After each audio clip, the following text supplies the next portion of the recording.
The protagonist said he had an emergency in his family. He knew their department was up to its ears in work. But he swears he only needs 2 days off. And when he returns, he will make up for lost time. The man, looking at his phone, replied that the new short film department was particularly short-staffed. Therefore, except for special occasions such as weddings or funerals, leave is not provided. Then he pressed his finger on the rocket, and she immediately flew to the girl from the stream. The guy exclaimed that he really needed to leave because his mother was sick and in the hospital, and someone needed to take care of her. The boss replied that he had a father, and if he was busy, perhaps there were other relatives who could help. After all, it's just an illness, and if the mother really gets worse, the company will consider his request. He continued that it was impossible to climb the career ladder without sacrificing oneself. He worked overtime even on the day of his father's funeral, and that is how he became who he is today. And then he became indignant that young people want to take a day off due to illness or a relative's wedding, because how will the company function if everyone goes on vacation? The protagonist stated that he can work from home and always stay in touch. The hero replied that he should forget about it, because he was tired of convincing, and if he wanted an easy life, he should quit. And after he's sorted out the accounting department, he'll be able to spend as much time as he wants with his parents, remaining childish for his own pleasure. The man patted the guy on the shoulder and said that trends wouldn't wait for him, nor would this position, and advised him to think carefully if he was going to leave. The main character sat with a cigarette in his mouth. He reflected on what had happened that day. Suddenly music started playing on the phone. "Chi, it's just a legend." The father's voice came from the receiver, asking if Xinguang had time to come. A nurse came up to him, said hello, and asked when he would pay the bills for Mrs. Zhou's treatment. After answering that it would be in a few days, the girl stated that he had said the same thing a few days ago, and if the situation was not resolved this time, the patient would have to be discharged. Nodding, the father said he understood. Then he continued that he was distracted, didn't hear, and asked to repeat it again. The protagonist said that he would return in a few days, and would be able to help pay for the treatment. Exhaling, the man replied that his son shouldn't worry. He had already borrowed a little from relatives and friends, and his mother had health insurance that would cover a significant portion. But Xinguang insisted that his father not borrow from his relatives, promised to pay the rest himself, and assured him that he would sort everything out. And he assured the man that everything was fine, and he had money. Looking at the balance, he thought that he had been working for a year and a half and was only earning 5,000 a month. But thanks to saving, living on a bunk bed, cheap food, and working part-time as a video editor, he managed to save 50,000. He realized that he was over 20 years old, but he had not done anything that would help him achieve success. And although there were many job opportunities, his parents couldn't wait, so he decided to quit, as there was no point in staying in a company with such careless management. Now the protagonist is unemployed. He left the company despite the unstable economic situation and the lack of a new job, realizing that he was acting recklessly. The hero heard in his ears that the system of absolute freedom had been activated, and he was receiving money. Xinguang was surprised, who was watching the video so loudly that their head was buzzing. But then he realized that there was some kind of sign in front of him. His phone buzzed with a message that a deposit of 88,888 yuan had been made. The main character was surprised that it was really scammers writing to him. The voice in his head was heard again, assuring him not to doubt, because the system was activated, and now it was time to start living life to the fullest. Xinguang understood that if he had not seen all this with his own eyes, it would be hard to believe that this is actually happening. The guy thought about it, because the system of absolute freedom meant that he activated it when he quit his job. And then he smiled, deciding that figuring out the system wasn't that difficult, and he would definitely find a way. Then a girl approached him, asking what he was thinking about, and if he had prepared a plan for her upcoming live broadcast. It was Gowwen, a popular singing and dancing blogger with 8 million fans across the internet. The guy's nose started bleeding from the sight of the heroine's large breasts. He was perplexed, because he was distracted and missed what she had just said. She chuckled and repeated that he should give her more operating resources, since the fans who paid the most were starting to relax. The protagonist became thoughtful, because Gowwen, the main internet celebrity, was standing in front of him. Known as the sexiest dance goddess, he was responsible for her broadcasts, and she also loves to joke. Xinguang replied that he had already resigned and would no longer be responsible for working with influencers. The girl opened her mouth in surprise and exclaimed, "Why so suddenly?" The protagonist understood that although Gowwen did not look down on others and was the easiest person to communicate with, after being fired, their paths diverged. The heroine asked if he was really quitting, since she still wanted Xiaohan to be her manager because she didn't trust anyone else. The guy thought she was getting too close, and if he didn't show at least a little awareness, he wouldn't be able to restrain himself. The girl didn't understand why he was acting so strange today, because before he had happily played along with her sweet behavior. Xinguang decided not to let himself be deceived, because she was kind to him only because she saw benefit in him. And he replied that he wanted to take a long vacation. After hugging the hero, she told him which company he was going to join and noted that they would now have to become competitors, and someone else would take over her blog. The guy trembled. Everything that was happening was too exciting, and he could not restrain himself at all. Clenching his fist, he thought of only one thing. With the system, he could easily become a billionaire. The guy thought that the heroine had clearly worked hard on her appearance. After this, Xinguang said that Gowwen's nose needed to be adjusted a little because it seemed a little crooked. The girl clearly didn't expect this, so she froze in place, and then she grabbed her nose and asked what was crooked, blushing a little. She took a small mirror out of her bra, and looking at the reflection, she claimed that this was impossible. And then she replied that it did indeed look a little crooked, and the live broadcast was about to start, so it needed to be fixed immediately. The voice said that the wonderful master had actually refused to serve the beauty, and had spoken his true thoughts, boldly, sincerely, and openly, for which he received a reward of 23,333 yuan. The protagonist smiled, declaring, "So this is what absolute freedom means. Be yourself and refuse to be a simpleton. That is the rule of the system." Gao said that she was grateful for the remark, since she herself had not noticed, and since Xiaohan had decided to quit, she would not dissuade him. He was surprised, because he expected anger after pointing out the shortcoming, but she remained calm. The girl then said that, after all, they were colleagues, and he had been her manager for a long time, so today she would treat him to a farewell dinner. And if she has problems finding a job, let her write. The heroine knows the leaders in this industry. Thoughts raced through his head. She probably knew about his level of education and was worried that he wouldn't find another job. Xinguang replied that he would treat him himself, to which Gao said that the guy had a small salary, and it was better for him to save. The protagonist said that since he was quitting, there was no need to think about money this time. As he had said, they could still work together in the future. She said with a smile that he was already leaving, and only now did she realize that she didn't really know him at all. Looking at the girl, he said that he had already packed all his things, so he would go and contact her after work. The protagonist thought that he used to try to walk whenever possible, used public transport, avoided taxis. I only decided to travel by car after 11 in the evening, when public transport was no longer running. In his daily life, even sharing a taxi with someone to split the cost was a luxury, but today he will make a huge exception. And he will order the most luxurious car to pamper himself. The driver got out of the vehicle and invited us to get into the car, calling the ride luxurious. Xinguang noted with a smile that, as expected from a luxury car, it arrived in less than 3 minutes. He remembered the past, that it was already too late to find someone to go on a car ride with, and now he would most likely return home only around midnight. But now he felt like he had become completely different. It was a real leap into another class. The driver opened the door slightly and invited the boss to sit down. The system said that the owner felt so wasteful that he would receive a reward of 50,000 yuan. The man asked again if he understood correctly. The intersection was on Baioxing Street, to which the hero replied, "Yes."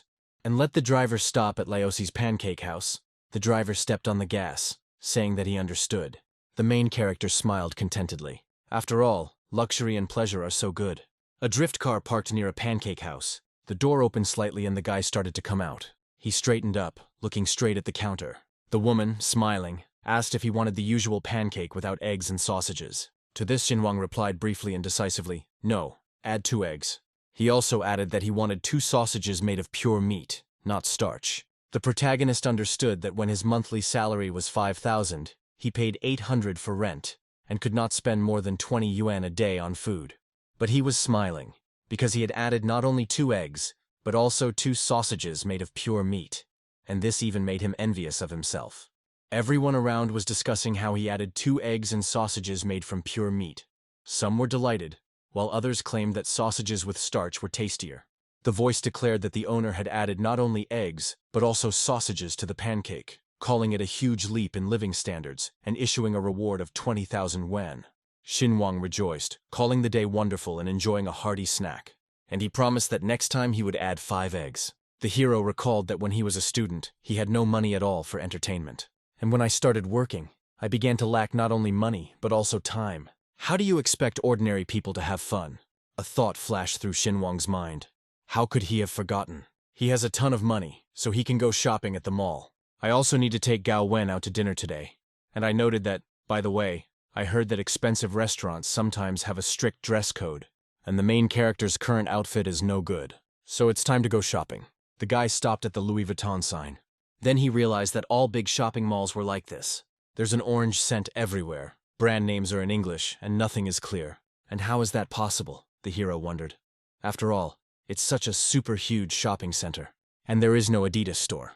Then he smiled, realizing that he was an inexperienced person in such an area. But since he has money, he can buy everything he needs. The main character decided to visit Louis Vuitton. The consultant immediately noticed him, and she analyzed him with her gaze. His hair was uncombed. His bag was filled with junk. The shoes are from the market and worn out. An old model phone costing around 500. Pants at a discount from the market. Xinwang asked if anyone would serve him. He felt angry in his mind, because even though they looked poor, they reeked of snobbery. He said that he was tired after work, did not want to go and choose himself, and wanted to pick out clothes for about 150,000 yuan. And turning around, he declared that since they were not going, he would go to neighboring Hermes. Suddenly the girls turned to look at him. Then everyone ran up and started asking questions about the products they were interested in. The hero grinned and concluded that money talks. Bowing slightly, the girl told the guy to come again. And the main character only noticed that the rich were indeed treated luxuriously, even having their things carried for them and delivered wherever they were ordered. The heroine said that, if possible, she asks him to attend a jewelry appraisal event at the end of the month. And she asked Xinwang if he wanted her to deliver the things to his house. The guy replied that it wasn't worth it. He preferred to do everything himself. Having bowed, the girl wished the hero a good day. Visitors gossiped that there were LV and Hermes stores in Longda Plaza, but they were too expensive for them. Only Sister Hu can afford this, and they don't dare buy things from boutiques, only through agents. Having received another reward, the hero realized that the more you spend, the more you get. Just a little more, and Xinwang will become a millionaire. Meanwhile, a fine Western restaurant, and a glamorous and stunning guy. The heroine said with a smile that she would take Mr. Han to his reserved room. Xinwang thought that it seemed like he had arrived too early. The girl continued that the VIP box had a separate relaxation area, and suggested enjoying desserts while waiting for guests. He thought about it. Before, he couldn't even dream of such service. But now he realized that they judge a person by their clothes. The hostess continued that this was a separate relaxation area, with desserts and tea on the table, and that people could help themselves. And if you need something, you can ring the bell. Looking at the city, the guy said that he couldn't even imagine what Sun City looked like from the 40th floor. The bottom line is that as long as you have the money, the best service is available. The dreams that had languished in his head for so long had finally come true. Then the guy said that he would give the money to his father first. But in order not to scare him off, I had to come up with something. After that, I transferred 100,000 yuan. Xinwang decided that he would say that it was from a part-time job. They should not ask questions or be afraid. A female voice was heard. If you think she dances well, let your rockets fly high. She claimed to be her #1 fan, and everyone was waiting for her rockets. Let him show everyone what he is capable of. In a languid voice, the heroine begged, please. The protagonist watched the stream and thought he sent Gowwen the geolocation and the name of the restaurant. But she didn't respond and just streamed as usual. She showed hearts and thanked the top fan for the rockets. Waving her hand, she said that this was the end of the stream and that she would see me tomorrow. After that, the girl slowly took off her shoes, and she threw them on the table, resting from the load. The girls asked if they should go out to eat, to which Gao replied that she already had plans. One of the girls asked, wow, what are they? Is this really another sugar daddy? She said not to talk nonsense because she knows him, it's Han Xinwang. After this, the girls started chatting. One was surprised that she couldn't forget him. The other asked if there was something between them. The heroine replied that they shouldn't make things up. He had helped her a lot while he was a manager, but now he had quit, and it was just dinner, especially since he was treating her. The girl awkwardly stated that she wanted to go too. Gowwen calmly invited them to go together. She explained with a smile that it was just dinner, and since Xinwang was hosting, the place was probably expensive, so they would pay for themselves, so consider it a friendly dinner. The friends replied that they didn't mind. One was tired and wanted to pamper herself. The other added that they wouldn't take advantage of someone else's kindness.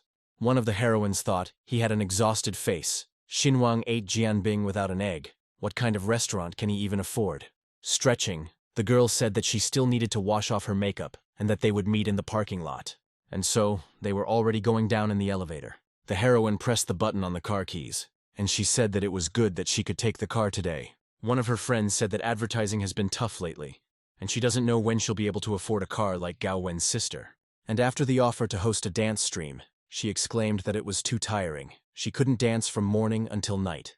Another friend crossed her arms and replied that Zhang Qinqin was asking too much, and that in their industry, they were lucky that their sponsors hadn't slept with each of them in turn. And in her thoughts she wondered if Gao had really danced to this swallow, and how many top fans she had visited for her sake. After all, with such an appearance, she is. How can she be considered the top one in the agency? Suddenly the heroine looked at the phone screen in shock. The girl smiled and wondered if the place was really that cheap. But Gao said it was Linguay, the one in the Qinshan building, the very same super famous restaurant with 3 Michelin stars. My friend was surprised that the price per person there was at least 3,000 yuan, making it almost impossible to reserve a place. The heroine said that he could have simply chosen another establishment in this building, since some people do this on purpose to show off. But Gowwen was sure that Xinwang was not like that. The heroine thought that he would get it from her for this. They got into the car, deciding that they would figure everything out on the spot. The car started moving, and the girls discussed how the Audi had good suspension and high comfort, unlike the minivan, which bounces like a ball. And others were surprised that she had so many rich people on her streams, and asked if she couldn't hook one of them. Blushing, she said that it was worth doing this, and squeezed out a voice. And she continued that it didn't matter whether she danced or put on makeup. With less pride and money in the form of rockets, she would simply be blown off her feet by the blast wave. Then she said that seriously, who would want to do something like that, even for a lot of money? After that, she asked why Gowwen was silent and whether he was looking down on her. The heroine replied that marrying on a whim, without financial independence, means putting yourself in voluntary slavery to your husband. She was mentally outraged that her friend was acting tough, and her dancing in live shows was as provocative as could be. Gao continued that she simply wants to provide for herself while she can still work, and strives to earn as much as possible. After all, men can betray, but money never does. Having parked the car, the girls began to get out. Her friend told her to double-check the place, because if she wanted to treat them, she doubted that even she would have enough money for it. And she suggested that Han Xinwang might have gotten the address wrong, but the main character didn't pick up the phone. The heroine chuckled to herself, deciding that this was her payback for communicating with the show-off. The boomerang had returned. Perhaps he was delayed somewhere and could not answer, because he would not have deliberately set her up like that. And she offered to go up. She understood that since they were already here, he wanted to see her grand disgrace until the very end. Gao knew that Linguay was an expensive place, even though she could afford it. But she also remembered how much Xinwang earned, and he was also very fond of saving. And in general, she believed that if he couldn't afford it, he wouldn't have made such a joke. But if that's the case, then she'll have to treat everyone. The girl looked out into the hall awkwardly. And I didn't understand why the guy still hadn't answered. This is quite strange. This has never happened before. From behind, they heard the hostess's voice asking about their reservation. The red-haired friend confidently answered yes. The girl replied that the reservation was in the name of Han Xinwang. The manager's salary is only 5,000 yuan, and a menu item in this restaurant is equal to at least 3 months of his salary. But the heroine invited them to follow her, saying that Mr. Han had been waiting for them for a long time. She couldn't believe her ears, seriously. The heroines walked forward, and one of them thought, Gowwen is so lucky, the company allocates resources to her, and she has firmly established herself in first place. She has to settle for only the second, and there are still all sorts of losers who are trying to attract her attention. Han Xinwang is indeed willing to spend big, but could end up without both money and a girlfriend. Does Gowwen really like someone who pretends to be rich? A friend said that now she is really worried. It might be someone with the same name. The elevator is intended exclusively for VIP clients. Those who can go up to the observation rooms on the top floor, it turns out. This is one person. The red-haired heroine thought that it was probably just a namesake. It would have cost Han Xinyan 3 months' salary. And even then, he would have to starve to save up for something like that. Even if it was really him, the 3 of them would come and see what he would do. Han Xinwang was quite smart. He probably saw that someone with the same name had booked a table at the restaurant and decided to take advantage of the opportunity. The hostess invited them in. The girls hesitated, not understanding why Xinwang was not there. A friend suggested taking a photo since they came here. She beamed and asked if they would take photos, since they said that taking photos in the hallway was not allowed, only in separate rooms. And then she can post it on social media, and who will know if she snuck in here or really came to eat? The red-haired girl thought indignantly. He invited guests, but he himself didn't show up. Nothing unexpected. The blonde was happy, because she had never dined in such an expensive restaurant in her life. She thought, who knows if she will ever have a chance to come here again. The girl suggested not to make a fool of herself, and suggested that it might be a misunderstanding. The hostess knocked on the door and called the main character. Gao said that they might indeed be mistaken. He was just an ordinary office worker and would hardly be able to afford dinner here. At that moment, a guy came out to them and apologized for being late, as he had simply fallen asleep. And he continued that he woke up because of 4 or 5 missed calls. He hoped that she had not waited long. Then he said that the waiters could start bringing food. The appearance of the main character was amazing. Gowwen didn't expect such a change in his appearance and watched silently. The blonde trembled when she saw that Han Xinwang was dressed head to toe in designer clothes, and his jacket was very expensive. The heroine enviously thought that this was the last collection of Louis Vuitton. He may be rich in the 2nd generation, but he hides it. And when Gao was so lucky, she quietly picked up a rich guy. She pretended well. The guy looked at the blonde and said that she was not alone. It must be Zhan Qingqing. Turning to the red-haired heroine, he asked who she was. She introduced herself as Chu Xinuo. The protagonist explained that he had just woken up, so he was a little confused. Without filters, she looked a little different. Q replied that everything was fine. She just put on light makeup today. But such words hurt her. Cao said she was just finishing work, and 2 colleagues wanted to join her. And then the waiters entered the room with dishes. And they wished everyone bon appétit. The girl thought, they can't even afford to split the bill. What is he doing? Why pretend to be someone unknown? Jan exclaimed that there was a 2nd-generation rich man next to them and asked, did he really quit his job to come back and inherit the family business? The guy didn't understand how anyone could get full from this, since it was just broth, even though it looked delicious. The blonde asked if they minded if she took a photo first. Xinwang said that he didn't mind and that they shouldn't be shy. And now the girl has already pointed the camera lens at the expensive snacks. Q wondered what was really going on, and asked if they were deliberately keeping them in suspense. And the heroine admitted that in reality they are not that close, except for communication at work. They hardly ever spoke in person, just a few marketing events in which he helped her. And in general, maybe he is just a modest and pragmatic 2nd-generation rich man. This time he probably didn't want the girl to pay for the food, so he showed that he was rich. The protagonist asked if there was anything filling, and Jeanne was surprised, because her brother wasn't afraid to say such things. The girl responded by suggesting anglerfish liver with pineapple, or grilled beef tripe, or Alaskan king crab. The protagonist demanded that they bring more imported crabs, beef, and lamb, and cut the meat into pieces. The blonde was amazed, because it was the first time she had seen someone order something like this in a fine dining restaurant. It was astonishing. Q was indignant, because if you want to eat something like that, there is no point in going to a French restaurant. She didn't understand whether he was really rich, because he looked more like a liar. The guy continued, adding that they also needed grilled kidneys and kebabs on skewers, and asked if they could make them. The heroine stated that no, they only serve dishes from the menu and apologized to the gentleman. He replied that then they could call the manager. He would like to discuss this, because he was very unhappy with these dishes. The hostess couldn't believe that the main character was seriously saying this. A man came up to them, introduced himself as the manager of this establishment, and greeted the gentleman. He continued by saying that he was very sorry, but this was a French restaurant, so they only served French cuisine. Q chuckled, calling it a French restaurant, adding that the refusal was entirely expected. Xinwang insisted on having barbecue cooked for him at a French restaurant. It's funny. The hero declared that he would pay 300,000 to eat grilled kidneys and lamb shashlik, and if this is arranged, he will give another 50,000 as a tip. The heroines were surprised that it was 300,000. The manager lit up as he calmly asked how well he wanted the kidneys done. Patting him on the shoulder, Xinwang replied that he would reward him with the largest kidney sashimi as a token of his commitment to the restaurant's standards. Although he preferred the daring look, the protagonist received the award again, and then said that food should be enjoyable. The blonde was delighted to notice that it was a photograph of kidneys. Grilled at a high-end restaurant, it can be even more engaging for social media. In a moment, there were already many beautiful dishes on the table. John trembled, admiringly saying that money solves everything, and if you have it, you can do whatever you want. She wondered who would believe her if she said she had eaten shashlik on skewers in a French restaurant. With 3 Michelin stars on the top floor of Qingtian Tower, the tallest building in Beijing. After a while, there was almost nothing left of the food. Wiping his mouth with a napkin, Xinwang noted that he needed to go to the toilet. When he left, conversations began. No one could understand what kind of person he was. After all, his clothes cost no less than 150,000 yuan, and everyone was sure that he was definitely from a rich family.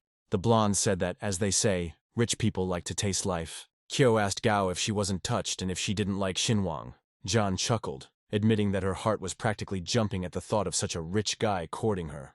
Another heroine asked that Gowwen supposedly knew everything, but hid the truth from them. The girl was surprised how she could behave like that if she had never even thought of doing so. Her legs shook, because they didn't really know each other, and she didn't know that Shinwang was from a rich family. The redhead replied that all right, he would believe her. And then she said that nowadays many people pretend to be rich by treating people to expensive dinners. Jan exclaimed that if he had been pretending to be a beggar all this time, then he was an excellent actor. She assured that she had one way to check this. Gao asked hesitantly if they had to check it. After all, that would be too much on their part. Q thought, there is no need to make a scene here, and she said that one shouldn't forget that she is a big and famous star, and any person would spend hundreds of thousands of yuan to win her over. She warned that such people can be manipulative, and that friendship with them is dangerous. The heroine replied that she had no intention of starting a relationship with Khan. Q continued that there was no need to worry. They would reveal his nature, because they were like sisters. The heroes have already reached the parking lot. It flashed through Gao's mind that if Shinwang really was poor, she will still pay, but she hopes that everything is okay with him. Jan enthusiastically asked if her brother had a girlfriend. He replied that no, and that he had been alone all his life. The protagonist continued that before his head was only occupied with work, and there was no time left for relationships. But he understood that he literally lived like a dog, saving every paycheck. How could he be so stupid? This is sad and shameful. A voice was heard offering to stop by the club and buy everyone drinks. It was a red-haired girl who knew one suitable place. The guy answered briefly, "Let's go." The car moved. Shinwang was visible in the reflection of the rearview mirror. Gowwen watched him silently, apparently worried. And he thought that since he had a ton of money in his account, maybe he should open his own media company. He thought he had worked that long. Who knows how to build a great organization? Q said the place was very expensive, and she could only buy a couple of drinks. She continued that she would have a hard time paying if they drank more, but hoped no one would mind. The heroes agreed smilingly. Suddenly, the former boss appeared in front of them with the girls. The guy was glad that he would finally be able to visit this famous establishment. Inside, music was playing loudly. The couples did nothing but hug, and they kissed all the time. The heroes sat silently at the table. Suddenly the girl broke the silence and said that she would have a margarita. And what about them? The friends replied that one would take a pink lady, and the other a non-alcoholic mojito since she was driving.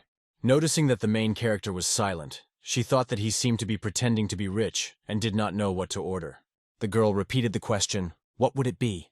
And Khan said that he trusted her taste. And she ordered the most expensive cocktail. Jan was indignant. Why order a strong cocktail, and warned to be careful. The redhead continued that she wanted to try bartender Danny's cocktail. Even though they are expensive, Gao whispered that it was time for her friend to stop this behavior. She replied that they should teach him a lesson. The guy looked around, noticing a couple of famous streamers. Q didn't understand. He was deliberately ignoring her. The hero then apologized for his absent-mindedness, and Chu suggested playing dice. The protagonist asked about the rules. But the girl decided to make the game more interesting, and she explained that if he loses, he must either pay or take off some of his clothes. He recalled that he had previously worked for the company and knew its skills, and then he suspected her of cheating for money. The hero continued that she probably considered him a small fry with no future, and a poor man without a future, but he invited everyone to an expensive restaurant and club. He continued that he had been trying to ignore her antics all day, had realized her intentions, and had suspected an attempt at deception. Shinwang then admitted that he was not from a wealthy family. Q immediately pointed her finger, you see. He replied that he had not finished speaking yet. The main character menacingly declared that although he was not from a rich family, he had money, and he offered her a game for 300,000 yuan. Gao approached them, suggesting that they not get angry and just relax together. Q was indignant, not believing that he had money, and doubted that anyone would believe it. Then Shinwang shouted that he would pay 300,000 yuan and treat everyone to drinks. Now the fun is at his expense. In the background, the waiter announced that the payment was successful and returned the card. The guests shouted that the brother was the best. They couldn't imagine that there was such a generous person here. The girl was surprised, not believing that he actually paid such a sum. And the hero told Chu that he knew how she looked at the poor, but he didn't need respect. Shinwang said that for him people like her, just pathetic bugs, which can be easily humiliated by money. Jen noticed that her friend was too downcast. She jumped up and said that she remembered about the evening's chores and decided to leave. She ran away in tears. The guy silently twirled the glass in his hand. But the girl said that the drinks were paid for anyway, and they could stay. Someone's voice was heard calling Gowwen. Some girl asked if the heroine had come to drink away her sorrows after an unsuccessful stream. She asked to talk about work during working hours, because now she is resting. But the stranger continued, accusing her of pretending and putting herself on display. Gao removed the girl's hand and declared that it was none of her business. Xinhuang watched such impudence in silence, and the heroine said that the chance to conduct a broadcast could not be missed. The heroine turned on the camera and happily announced a joint stream with Gowwen. And showing the girl, she said that apparently she wasn't very eager, and that they should ask together. Messages started pouring into the chat that everyone was waiting.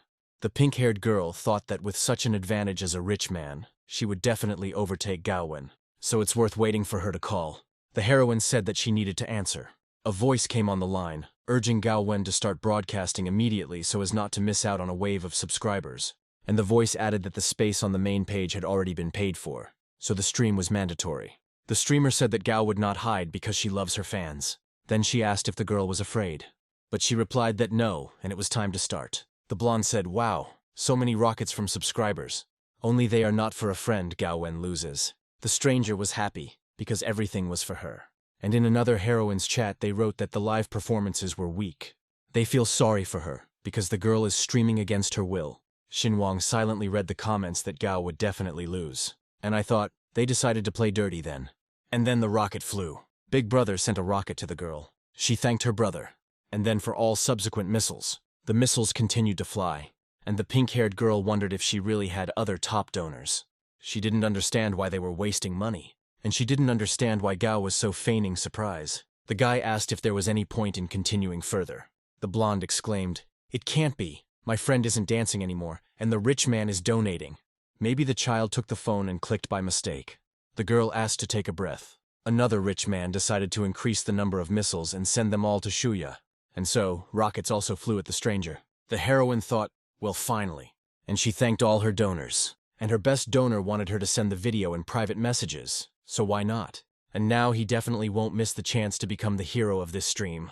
The main character smiled and said, "So that's how it is." And he started poking at the screen, sending Gowwen 100 missiles, then already 500, and 1,000 missiles. In the end, streamer Gowwen won.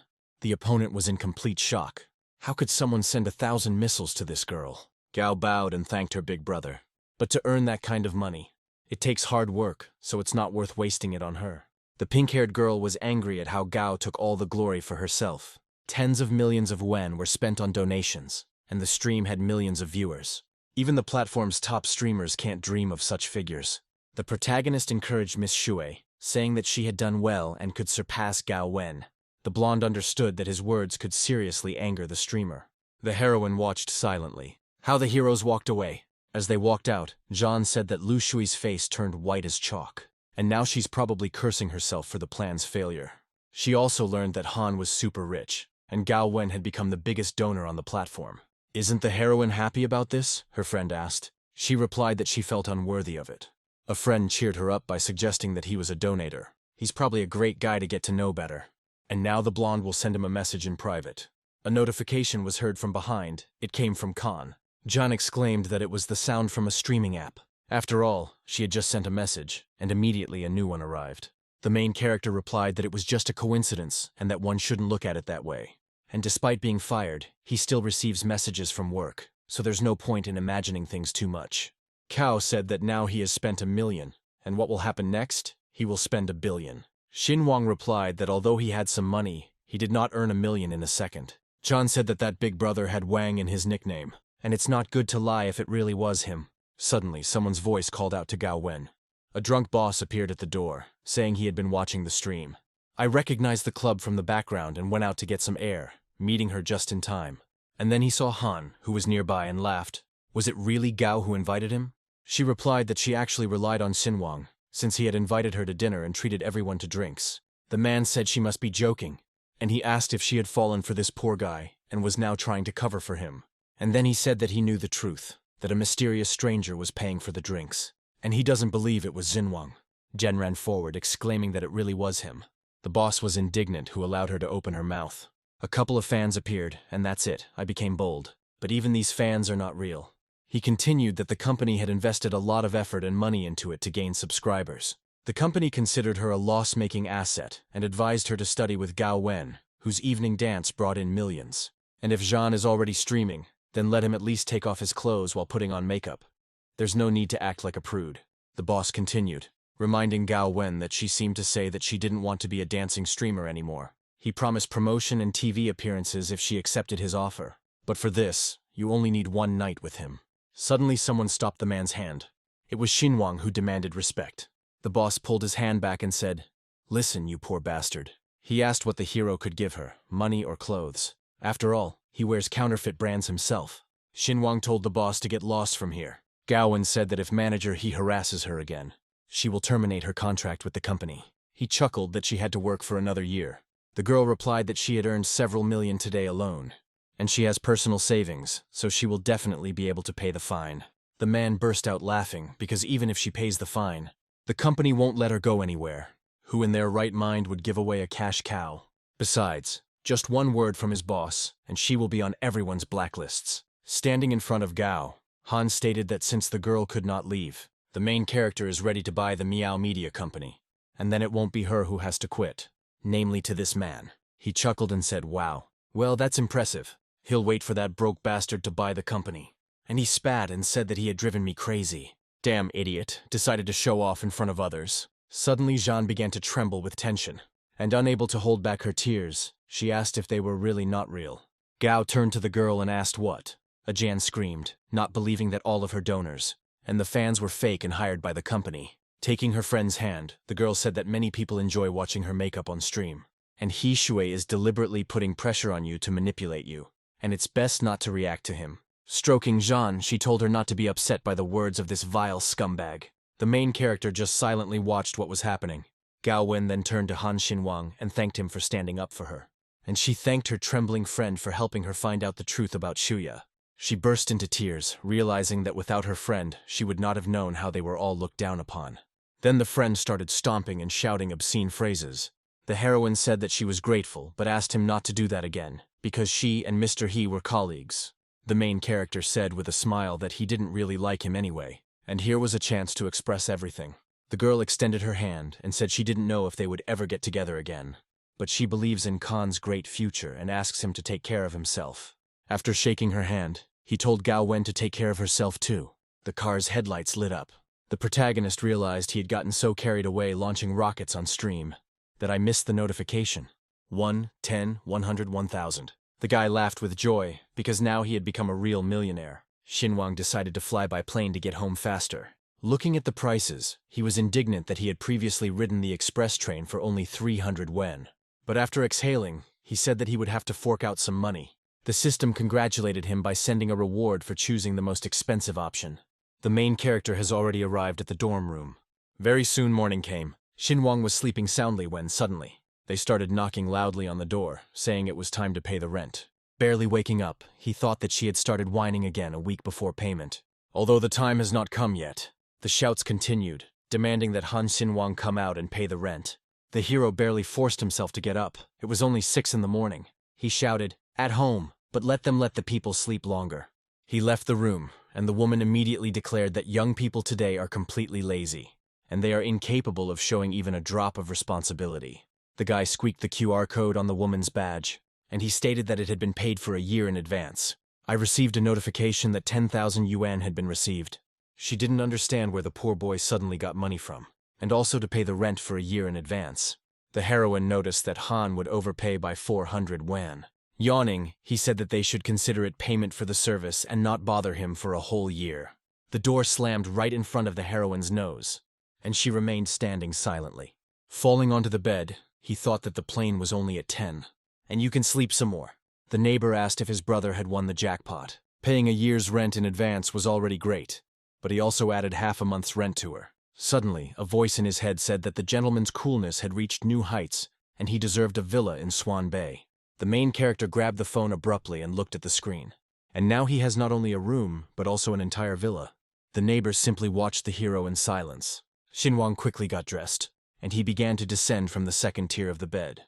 The guy asked where the neighbor was going in such a hurry, to which he shouted that he shouldn't get bored, he would soon return after visiting his parents. Now, with that kind of money, the protagonist can pay for a VIP room for his mother.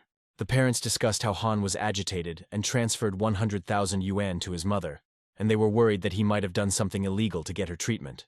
With a smile, the man said that there was no need to worry. After all, he was their son. The room opened suddenly and a scream was heard. Mom. Her son asked her how she was feeling, and asked her to answer honestly whether she was feeling better. Smiling, the mother said that her health had worsened a little, but after the operation she was already much better.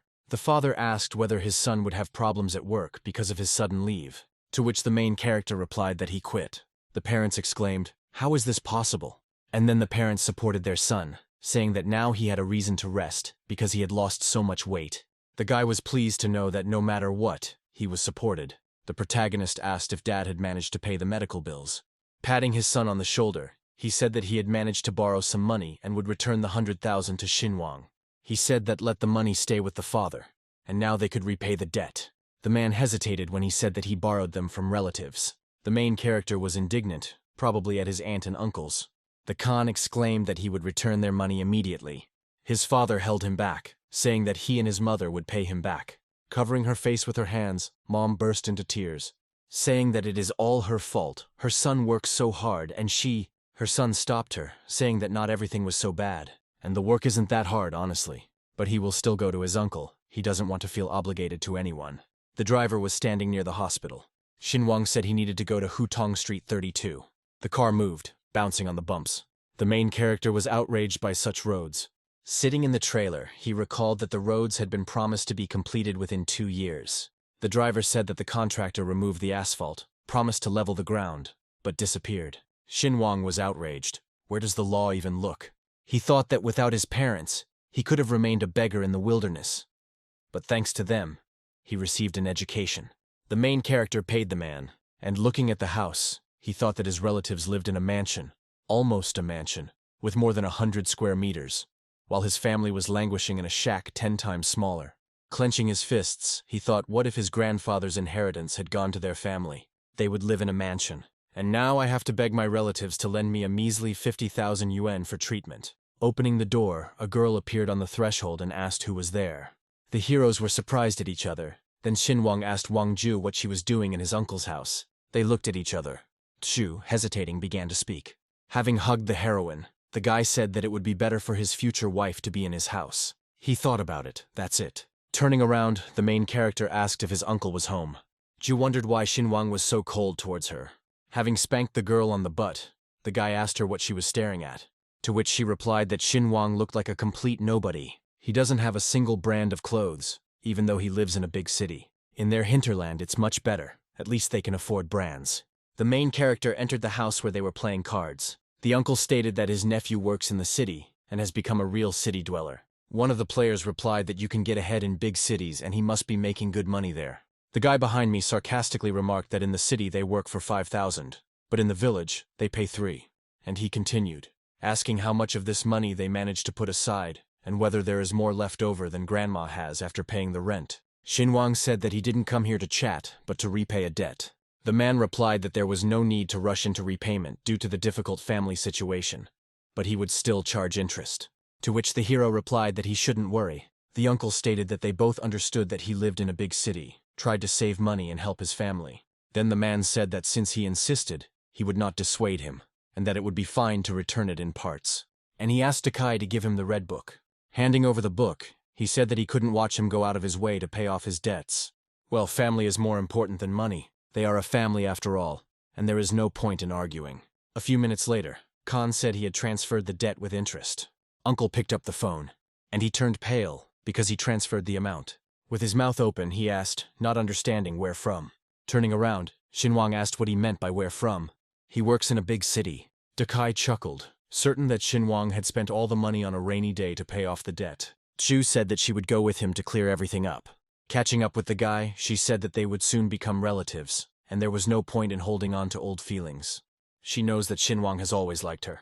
But the main character was always like a little brother to her, Chu continued, saying that if people found out, her reputation would suffer. The guy asked again with a grin, and he likes her.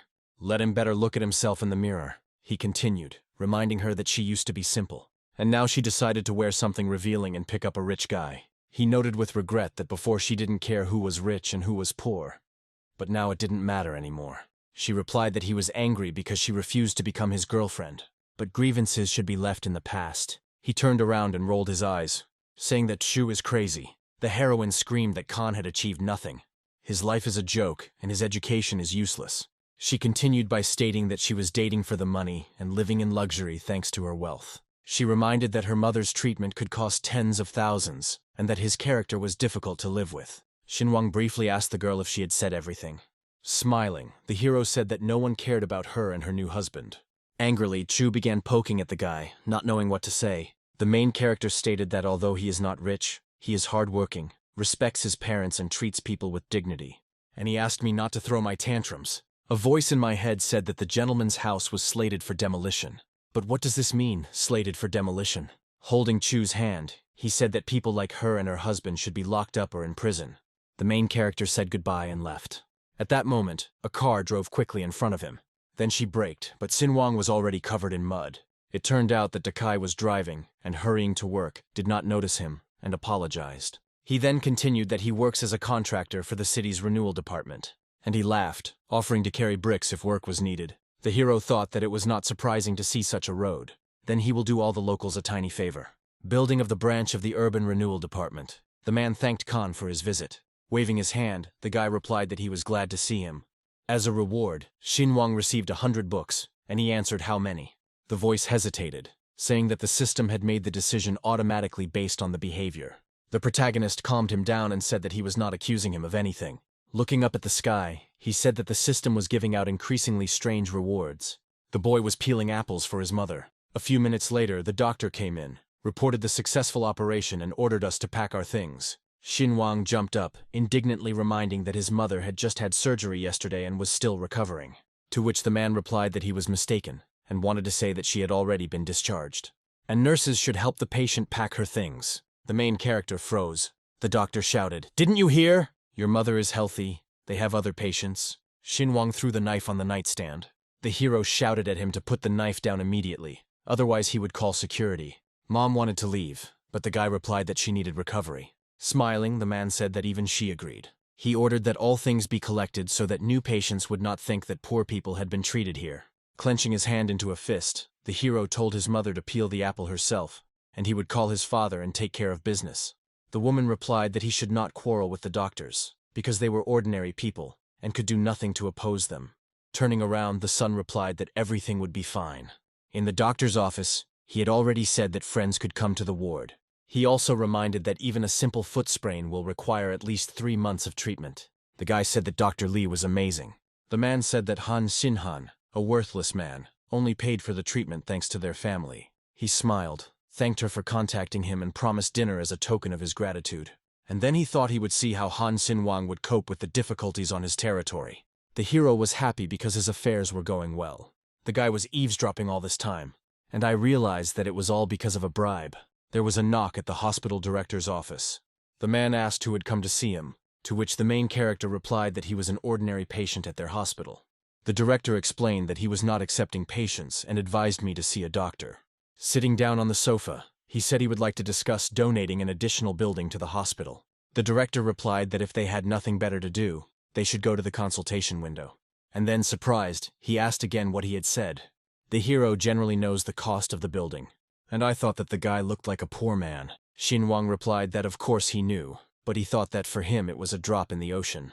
They began to discuss the details, and the director thought, it looks like the guy is here to inform. Khan explained that bribes are being taken here due to a lack of space in the ward. The man assured that this was out of the question. The main character told a recent story about his mother, to which the director admitted that the ward was a bit cramped. But discharging a person immediately after surgery is not possible. He didn't believe a single word, after which the hero handed over the voice recorder. The man began to listen. The recording contained a dialogue between a doctor and a guy in the office. The man stated that the recording could have been faked and was not evidence. Khan replied that the recording could be considered fake, but he would donate the real building. And he called Mr. Kang, offering to take on the renovation of the building for the district hospital. Now let's see what the hero can do to resist this. Xinguang approached the director, offering to talk on the phone if he didn't believe him, and he handed the phone to the man, telling him not to be so stubborn. The director listened to the voice, and I realized that it really was Mr. Kang. It turns out that this young man was not lying. but the man still insisted that one recording was not enough. He thought that if one building was not enough, he could add a few more. And finally, he said that such doctors should be severely punished. Stopping the guy, the director asked his name.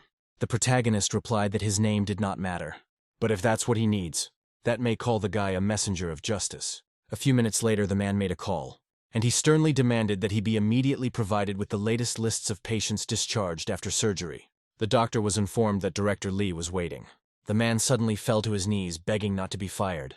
After all, he has a large family to feed. The director said that he thought about his family, and about the families of his patients. Chu gave her boyfriend a massage and admired his success in business. Suddenly, someone burst into their room, accusing the hero of lying, because the stranger's wife had just been kicked out of the room. He continued, explaining that she had been pushed out of the hospital and was now angry and would not let him come home. The guy jumped up, shouting that.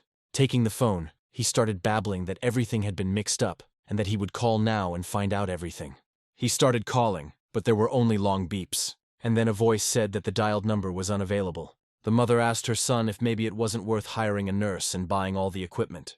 The hero replied that the hospital had organized all of this, free of charge. He chuckled, thinking that he would be doing good deeds selflessly. Dakai's cry was heard, blaming Han Xinwan for what had happened. After all, he paid almost 10,000 yuan for the room, but because of him, everything was lost.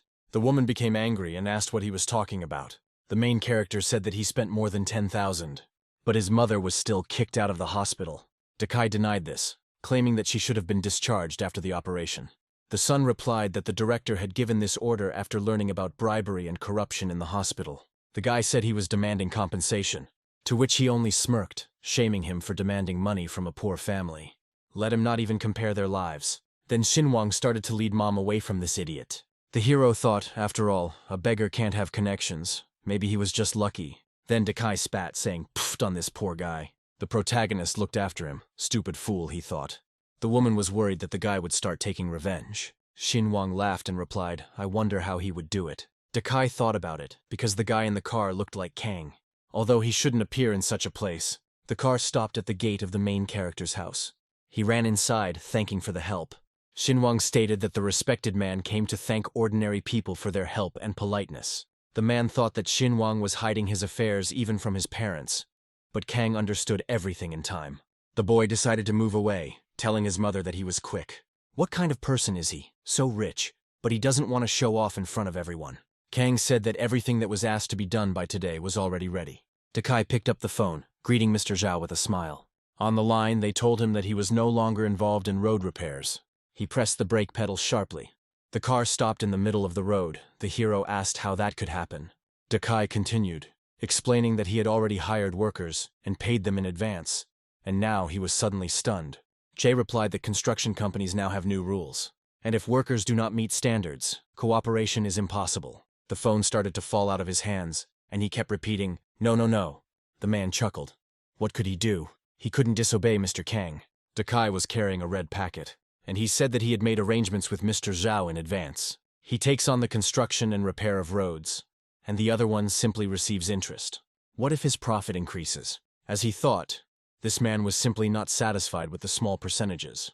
Then he continued that building codes are just tinsel, and even if you don't manage to pass the inspection the first time, he'll just start a new company with the same employees and try again. The man jumped up, indignant at the accusations, and he demanded an explanation for the attempt to involve him in illegal activities. Dakai replied that they simply misunderstood each other and offered to give 50%. Jay responded with fury that he considered him almost like a brother, and he decided to set him up like this. The man told him to get lost. There was a knock on the door, I heard. Come in. A man appeared on the threshold. Zhao, on behalf of all the city's residents, thanked Mr. Han for the money spent on road repairs. Xinwang asked to keep it between them, explaining that his elderly parents suffered from leg pain. They can easily injure their ankle or break their leg due to bumps in the road, and he hopes that the road will not break down in a year. Zhao will tolerate this only because the hero is rich, and he said that they would build a better road. The system has awarded Xinwang a reward again. Screams were heard from the main character's uncle's house. Chu reproached Han Dakai for his idleness, reminding him that he had not done any cleaning or laundry all day, and she continued to shout that she would have chosen Han Xinwang, not him. After all, he works in a city where there are prospects. Dakai angrily asked what she had just said. The girl replied that even an idiot was more useful than him, calling him useless. In his place, she would have knelt before Chief Zhao and begged for her job back, surprised at how he could have fooled her like that. Turning around, she said that she would rather go to Xinhuang, but the hero stopped her. Then he hit her in the face and shouted that she hadn't earned anything. The parents were shown the documents. The woman didn't understand what all this meant. The engineer himself explained that the road construction would only affect 1 square meter of the site, and as compensation, the company will build a house. The engineer added that if the conditions are unacceptable, other compensation options, including monetary compensation, can be discussed. The parents did not understand when prosperity had come to the village. Father shouted to Xinhuang that they would build a house for them. And so, they were already standing at the station. The mother told her son to take care of himself and his health, and not to stay late at work. Hugging her, Xinhuang said that he would definitely take care of himself and hurried to the bus. The heroes said goodbye. Sitting on the phone, the main character thought how lucky he was to have visited his parents and earned some money. Gowwen noticed him and asked what he was doing there. The guy said he went home to visit his mother. She asked worriedly whether he had quit because of the woman's illness, and inquired about her health. The main character replied that everything was fine already. She was glad of such a chance meeting.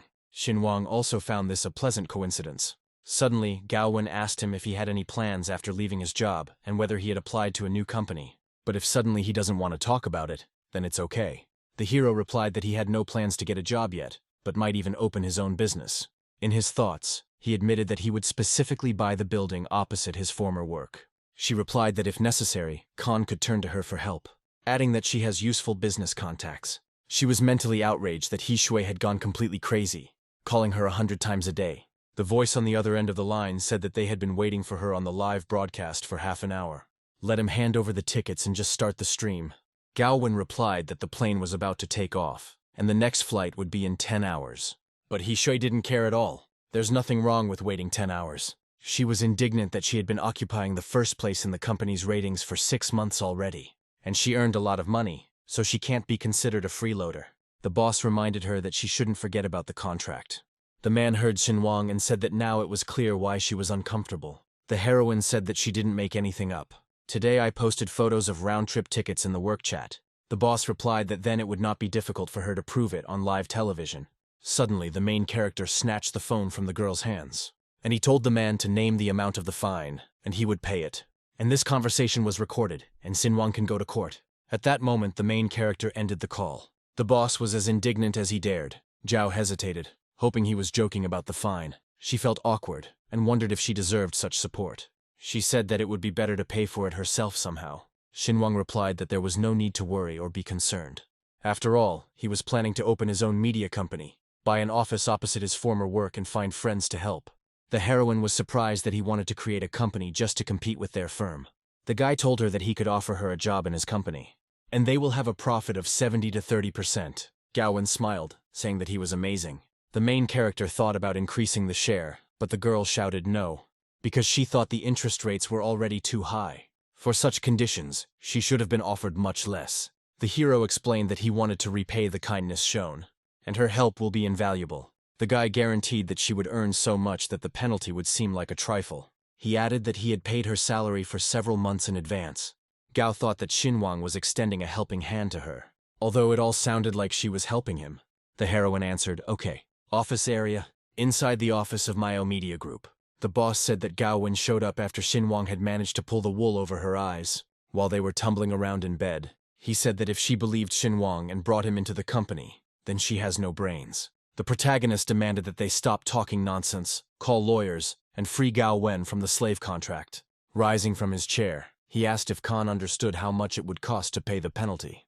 Rumors reach him that the hero has suddenly become rich, but still, the poor are losing their heads over money, and he compared luck to a house of cards. If you borrow money for show, you can quickly drown in debt. Xinhuang replied that money comes back if you spend it. Judging by the former boss's face, he is afraid that the main character can take Gowwen from them. He stated that he does not own the company and is not afraid whether it will be taken away or not. The protagonist said that He Shui's power makes people do terrible things, and he worries about the boss's future. The man recalled that Xinhuang had previously obeyed him like a tame dog. The guy said he had an employment contract, and if he is called a dog, it is an insult for which he can sue. The lawyer brought the contracts. The boss asked if Gowwen would really sign the documents for a kid with money, and then he'll crawl back and complain. She said there was no need to worry about her. After all, the heroine has already signed the contract. The man then asked where the payment was. The guy said that everything had already been paid, but the boss didn't believe him. But the main character replied, "Let him go to the accounting department and check, idiot." Nice view, Xinguang noted. And now we can discuss some details. The protagonist received the reward, and the dream of revenge was fulfilled. The heroes were called out from outside the office. A friend was running towards them. She asked Gowwen if she really quit, but the blonde was asked not to worry, they would still see each other. The heroes looked at the building where the guy's office was located. Xinguang said that the girl can come here at any time. Chinkin was amazed that, suddenly Xinguang received a call. A voice came from the phone, announcing that the property documents were ready, and he asked when Khan would come for them. The main character replied that he would be there soon. He said that upon returning he completely forgot about his own home. The guy said that everything was settled and Gowwen could rest, and he will go and resolve the remaining issues. The heroine said that Khan had reimbursed the penalty. Chinkin realized that you shouldn't judge a book by its cover. The voice said that an important client would arrive today, and everyone should behave according to his status. It was a girl, and she ordered that every effort be made. They told her that they would do everything in the best possible way. The signal to assemble was heard. The man said that Mr. Han would arrive soon, and he ordered to meet him at the entrance. Having first put myself in order.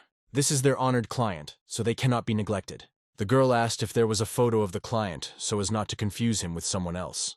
The man replied that such people love to brag about their money, and it is impossible to confuse them. Moreover, she has been in sales for a long time, so she must have intuition. Suddenly he asked why they left a layer of dust and demanded perfect cleanliness without a single crumb. Their clients should not experience any inconvenience. The car stopped at the building. The main character said, "Wow." Now he understood why this company was first on the list. I wonder who these people are waiting for. Probably a big shot. Why is there no one inside? Are all the workers really outside? The girl greeted the client, but the manager called out to her, asking her to come to him.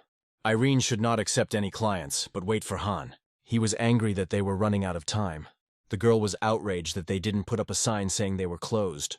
The manager said how stupid she was. "This poor guy will bother a dear client. We need to get rid of him."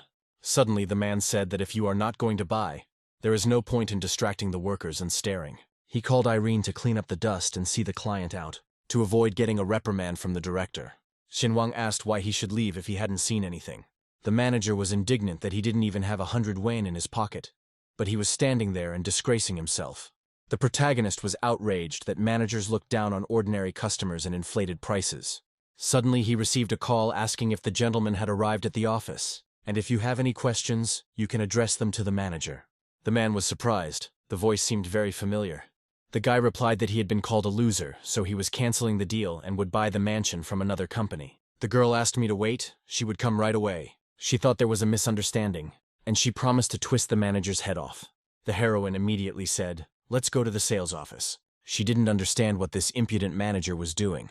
An important guest was supposed to arrive today, and she threatened that if the rich man harbored a grudge, he would be to blame. The manager promised the lady to sort everything out, and he shouted that he asked to leave on good terms. That mysterious rich man must have found out that they were entertaining the rabble. Judging by the poor man's face, the manager was clearly mistaken in hearing the boss's voice. Grabbing the girl by the ear, he shouted that her prettiness meant nothing, and that it was because of her that she was having problems with clients. She began to cry, saying that she was just doing her job. Having pushed the guy, the hero told the beggar to get lost. At that moment, their boss appeared, shouting Wang Shen, but he kept telling the main character to get out. The manager turned around and wanted to tell the lady what had happened, but she passed by. She must be still furious about the poor kid, I think the manager. The girl introduced herself as the vice president. She apologized for the manager's behavior and suggested calling her simply Lee. The man was shocked. This can't be. The lady continued that in the future they would improve their approach to clients. The worker realized that this was the same rich man. The manager thought the mysterious rich man looked like a ragamuffin, and he clearly doesn't look like a wealthy person. The boss shouted that she had already told her more than once not to underestimate clients. But they never listened to her. Or he thinks that since he sells expensive apartments, he is better than everyone else. As of tomorrow, the man is fired. The manager burst into tears as he said, "Ms. Lee." The hero fell to his knees. He shouted that he had a big family and a mortgage. The girl knows everything. The hero cannot lose his job. Ms. Lee said he knew the company's rules but did things his own way. Then the manager crawled up to Xinguang and began to beg him. The heroine was worried that her turn would soon come. The protagonist pointed to the girl, saying that she was a good employee and that she should be promoted. The lady replied that there was no problem. The man's mouth dropped open in shock. This girl will be the manager. Khan said that he had little time, so he had to watch faster. The girl couldn't believe she got promoted. The owner received a heart as a reward, but the hero did not yet understand why. The voice explained that the heart was personal praise from the system, which should not be underestimated. The courtyard leading to the entrance of the mansion. No sooner had the gates opened than a chorus of voices was heard, welcoming. Lee said that security would ensure safety, and the maids would provide warmth and comfort in the house. She continued, inviting Mr. Han to come in, and promising to set up facial recognition for automatic login. The girl also handed over a certificate of ownership. Xinhuang understood that the mansion was worth 300 million, and I was afraid of looking like a fool with my mouth open if something was wrong in the documents. The cover is of good quality, just what I needed. Then the guy slammed the box shut. Lee was surprised at first, but then she understood that people like him don't check documents. The girl said that a world-famous designer was responsible for the landscaping, and everything was created especially for him. She looked him over and decided that he was modestly dressed and indifferent to money. Xinhuang thought that the designer had tried hard, but for the sake of his parents he needed to add a field and plant vegetables. Although this is an elite area, it is better to plant bitter gourd and green beans. She said that if something is not right, the designer will make changes to the landscape free of charge. The guy replied that he would think about it, and I started thinking that everything was too pretentious, and it would be difficult for my parents to get used to it. The system has changed its clothes because it does not stand still. Lee thought that even the best designer couldn't please him, and she said that he bought the pearl of the area at a young age, and the head would personally visit him. Xinhuang replied that there was no point in bothering him, since he had spent almost nothing. She smiled and expressed hope that Mr. Han would contact their company again. And in her mind, Lee was outraged that he called the purchase for 300 million a trifle. I wonder what family Han is from. So they arrived, the girl invited the hero inside. Meanwhile, the heroine asked who bought this villa. Uncle Zhang replied that it was a young master, surnamed Han, and he is 20 years old. Would the lady like to know what kind of person this is? She replied that the man who bought the mansion was clearly a difficult person, and there was no point in worrying his family. Let them choose a gift. We need to pay a visit in the next few days. The sounds of firecrackers could be heard. It was quite loud, and the main character said that the Dujin media company is finally opening. Xinhuang then said that he was especially grateful to director Gowwen, who worked tirelessly for 3 months to prepare for the opening. The heroines shouted that they would not let them down, and they will work hard. 3 months ago, Gao asked that she not have to live stream. The hero replied that she would train newcomers, and half of their donations would go to her. Gowwen asked, "Isn't that too much?" The girl had the best understanding of trends, audiences, and streaming settings, and we couldn't have done it without her. The guy continued that once all the processes are established and the newcomers are trained, they will be able to conduct their own streams. But she firmly decided that she wanted to help. Morning of a working day. The boss found Dujin media accounts, and I thought, wow, how many people they have recruited. He flipped through it and laughed, puzzled by how anyone could seriously expect to break into the media giants. Did you really want to fight them? Suddenly a voice was heard that this gang of theirs was across the road. What was the problem? And what is that grimace on his face? The man stood up, greeted his brother after the trip, and asked how his wives were doing. He replied that everything was the same as before, but some help wouldn't hurt, because it was time to show who was the king of streams. Like an obedient dog, the boss answered, "Of course." At the same time, the main character was discussing what the designers were. They make models for praise, not for people. For that kind of money, his mansion must look luxurious. There was a knock on Xinhuang's door. Gowwen ran into the office and announced that it was Meow Media Group. Offers their employees to conduct streams with million-plus users. The hero realized that big streamers were challenging newcomers. It's a scam as old as time. A popular streamer humiliates a newcomer on air to show who is the boss, but they were unlucky because they chose him. The guy responded by asking streamers to agree to conduct live broadcasts with Meow Media Group.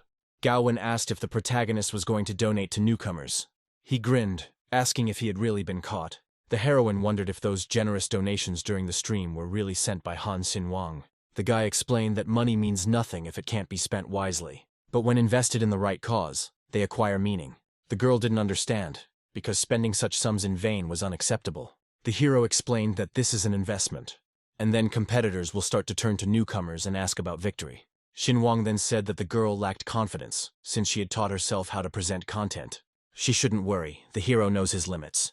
She thought that spending millions on donations would not be a problem for Xinguang. After all, he knows all the tricks of Meow Group and trusts her, which means she should trust him. The girls were discussing what to do if they agreed. They would lose. Gowwen is coming to see them tomorrow and told them to accept the invitations. Meanwhile, the main character was watching the stream. On the left was a girl from their company. They thanked their top donors. In the chat, everyone was discussing nothing but what the point of such a battle was. The protagonist was discussing whether to choose rosewood furniture for the mansion. The girl reported that Wang Zhang quickly lost on the joint stream. And the guys from Meow Group were clearly prepared.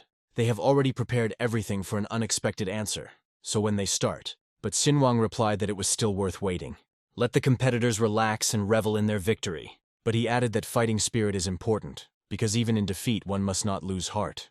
The boss danced with champagne, because victory was already theirs. He smiled inwardly, realizing that the new star Nong Ran was capable of replacing Gowwen. The hero asked why there was any need to rejoice and celebrate the victory over an unknown small company. The man reflected that despite the tens of millions received as a penalty from Gowwen, he couldn't shake the feeling of losing a valuable asset in her. He was indignant that he had not been informed that Gowwen worked at Dujin Media. The boss hesitated, because he couldn't fall on his face in front of his brother. And he started pouring it on, claiming that she had gotten involved with a rich man. The hero replied that as long as they were in control of the situation, nothing terrible would happen. Suddenly they were informed that huge donations began appearing on all of their competitors' streams. Last time he won the donation battle on only one stream, but now he wins on all 10 at the same time. The hero tried to console his brother by saying that their company donates to its own streamers. He replied that they could not lose. The guy screamed, "No, no. A new wave of donations has started again." The heroes froze in surprise, and the brother shouted, "Don't worry, you say." He declared to Hishuyu that they must win. The main character received awards, and I didn't worry about my expenses. Gowwen didn't understand. Why continue to donate if they have already won? The guy said they hadn't seen the world of streaming, so he showed them. The heroine looked at the screen. This isn't just big streaming, it's huge. A girl should not forget her most important goal, to reach the top in the media space. She can go and praise the guys for a job well done. And yes, since the streamers from Meow Group lost, now they should remove their company's tag and put up a new one.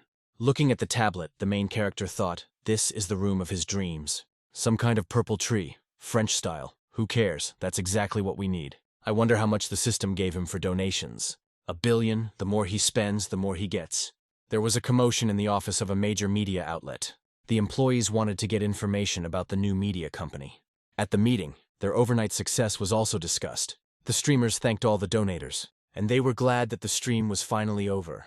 They ran up to the boss, rejoicing at the unexpected victory. They were interested in how much it cost. The main character was unhappy with the fluctuations in rewards. And the girls shouted that they hadn't thought about such success, and that they will be able to suddenly get rich. Meanwhile, the competitor's office. The man clicked the mouse. The girl asked if they should change the name, since Dujin Media actively promotes their streams. And he notes on social networks, hinting that it's time to abandon the old postfix. My brother yelled that it should have been so easy. But there were how many millions of yuan there were? 500 million. He continued, accusing the company of becoming a laughingstock because of him. The hero trembled, insisting that they had also made money and there were no losses. The brother glared at the boss, and he threatened that if he said even a word. He continued, lamenting that if Gowwen were still in their company, then, out of those 500 million, at least 100 would have been donated to them for sure. And all this happened literally overnight. The hero said that this is not the first time the donor has supported Gowwen. It's all the boss's fault because he treated her inappropriately. The man awkwardly asked if his brother acted differently. Then the hero became furious, and he kicked the boss out. The girl grabbed Xinguang's sleeve and asked if it was wise to spend money like that. She calculated that out of the 500 million earned, they would only get 180. But the main character said that it was not much at all. After counting again, he continued that yes, the amount was still small. This surprised Gowwen, because the expenses were enormous. Xinguang said they surpassed leading streaming companies overnight. Therefore, he would like to thank the heroine. After all, she is passionate about her work and inspires others to do the same. And now, the path to success will become even easier. Suddenly the phone rang. The voice on the other end of the line said he was an employee of the repair company that Mr. Han had recently contacted. After pausing the call, the guy said that I didn't have to be shy and could collect my reward for the streams. As was agreed, part of the newcomer's donations honestly goes to him. He said that his business ideology is simple. The more workers earn, the happier they become and the better they work. Entrance to Han Xinhuang's mansion.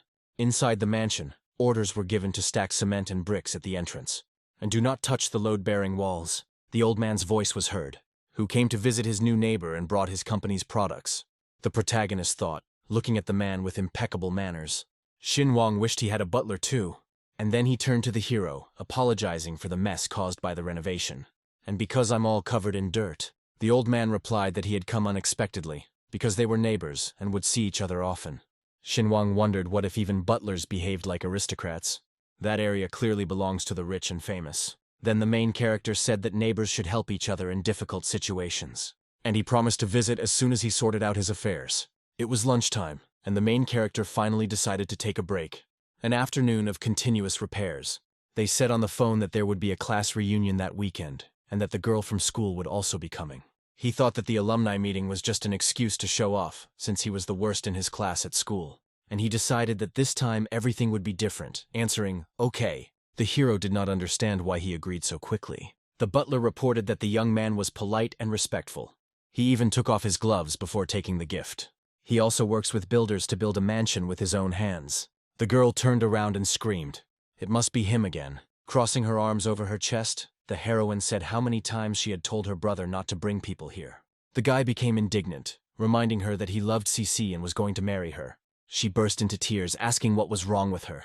She continued, suggesting that they leave, as Mrs. Ping was clearly unhappy with her presence, and she didn't want to ruin her relationship with her sister.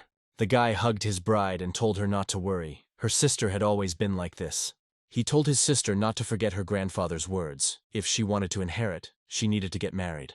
And he added that she doesn't envy him because of Shishi. The heroine turned around and said that she was only 20.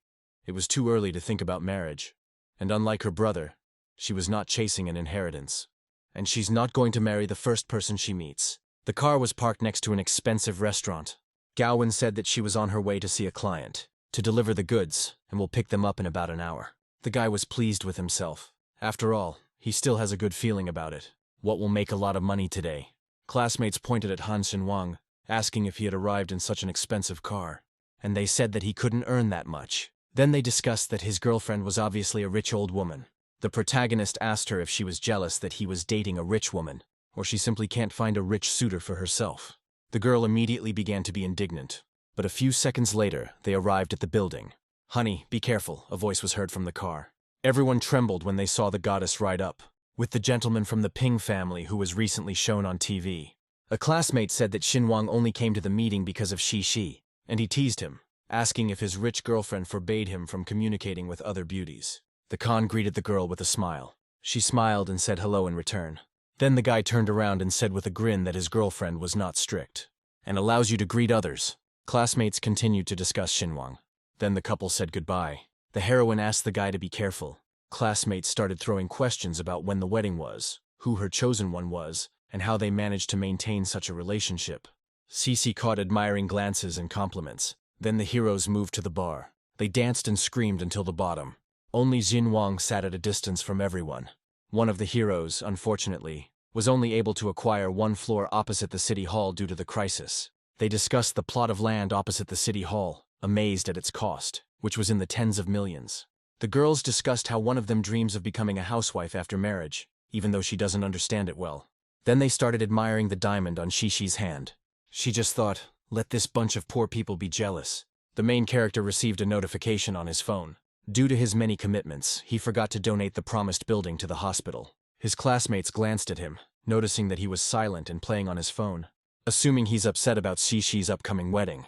And so, one of the guys asked if Xinhuang also received 5,000 a month, or is it with overtime? The protagonist admitted that he really did work overtime. After all, the most important thing for him is that the world becomes a better place. Everyone started laughing, teasing Khan that he had gone completely crazy over the years of work. And he reasons like a child. It's better to go to a construction site, because even there you can earn more than 5,000 yuan. The heroes continued to tease Khan, assuring him that they were advising him to change jobs for his own good. Xinhuang smiled, saying how kind of them. The hero said that he would leave the others to have fun, and he himself would go and supervise the construction crew. The classmate wondered where he was going. They haven't had time to mock him yet. The heroine stood in front of him and asked if he wanted to leave without paying the bill. She screamed that here you can't just open a bottle of first-class wine and leave. Maybe he will deceive them by leaving the conversation. Xinguang transferred 10,000 to them, asking if it was enough. His classmates started babbling, insisting that Khan had been saving up those 10,000 for ages, to show off and impress. The heroine appeared in front of him, saying that she would pay the bill for him. Khan chuckled, mentally saying how beautiful and kind she was. If he had not known her true nature, he would have been glad and grateful. He replied that he would refuse help. Shishi said that Xinguang's life is already difficult, but she is still worried about his character. To which the guy said that since they call her a goddess, she apparently really does imagine herself to be a deity. He also added that old classmates shouldn't wear masks, but it seems to have changed. Then he said he would pay for the food. Suddenly the man exclaimed that this was clearly out of their budget, since they were in a VIP lounge and the VIP client had to pay. The waiter was asked to call the chief. He answered awkwardly, "Okay." The classmate laughed. Now everyone will look at him as a laughing stock. A few minutes later the manager arrived. The main character said that he wanted to get a VIP card. Everyone burst out laughing, claiming that Xinguang was pretending to be rich. And how much will it cost to kick all the guests out of here? Will 10 million be enough for them? The manager's eyes widened. Walking into the hall, he repeated, "Yes, 10 million. And he doesn't need a VIP card, he just wants to eat in silence." The man thought about it, because it was clear from his clothes that the guy had no money. Approaching the guest, he said that such jokes were too much. In fact, the black bank card is considered the most expensive and unique, unlike the gold one. The classmate chuckled, noticing that the map was all scratched and looked damaged. And the girl said that if he wanted to show off his money, he should have bought at least a black card. Everyone started laughing, saying that the hero had things to do, and now he was showing off. It will be so funny when Xinguang can't pay. The waitress stated that the payment had been successful. The manager shouted that. Nobody could believe it. The main character asked if he could eat normally. The man replied that everything was at his service. He said that it was time for the guests to leave the establishment. One of the heroes said that Han Xinguang was behaving inappropriately, since they were all former classmates. The girl said that many of them, famous personalities in the city. The protagonist said that he is not afraid of making enemies. Xinguang said that if any of his former classmates could pay more, he would leave. The heroine said that it would be better to simply go somewhere else. A guy came up to them and said 10 million and 1 yuan, and for him to get out of here. After all, there is no one more important to him than his girlfriend. The classmates immediately started babbling. That Xinguang doesn't have the strength to compete with the family of magnates. The protagonist thought he raised it by 1 yuan to make fun of him. And Ping family, it sounded familiar, as if he had heard it from the butler. He chuckled. Did he really have no more savings? The girl asked him not to say that, pretending to be kind. But this is a dispute only between him and his classmates. Xinguang couldn't even imagine that some rich man would come and help him earn even more. And he added another 5 million. The manager couldn't believe his luck. He said he would add another yuan. The main character raised to 20. The guy raised again by 1. The girl realized that marrying the right man was the secret to success. At the same time, Han added 30 million yuan.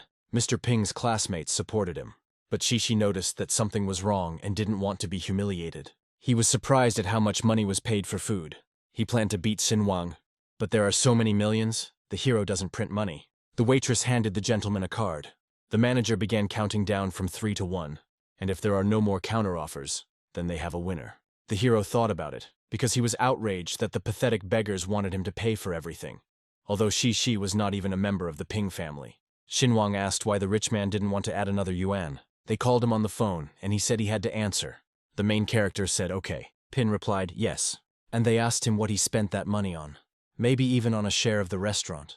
The hero irritably replied that it was none of her business. She doesn't care, but her grandfather does. Pin was surprised that the old man was really keeping an eye on their finances. The sister said that she was heading to the restaurant and was now entering the elevator. The guy got angry because she was following him.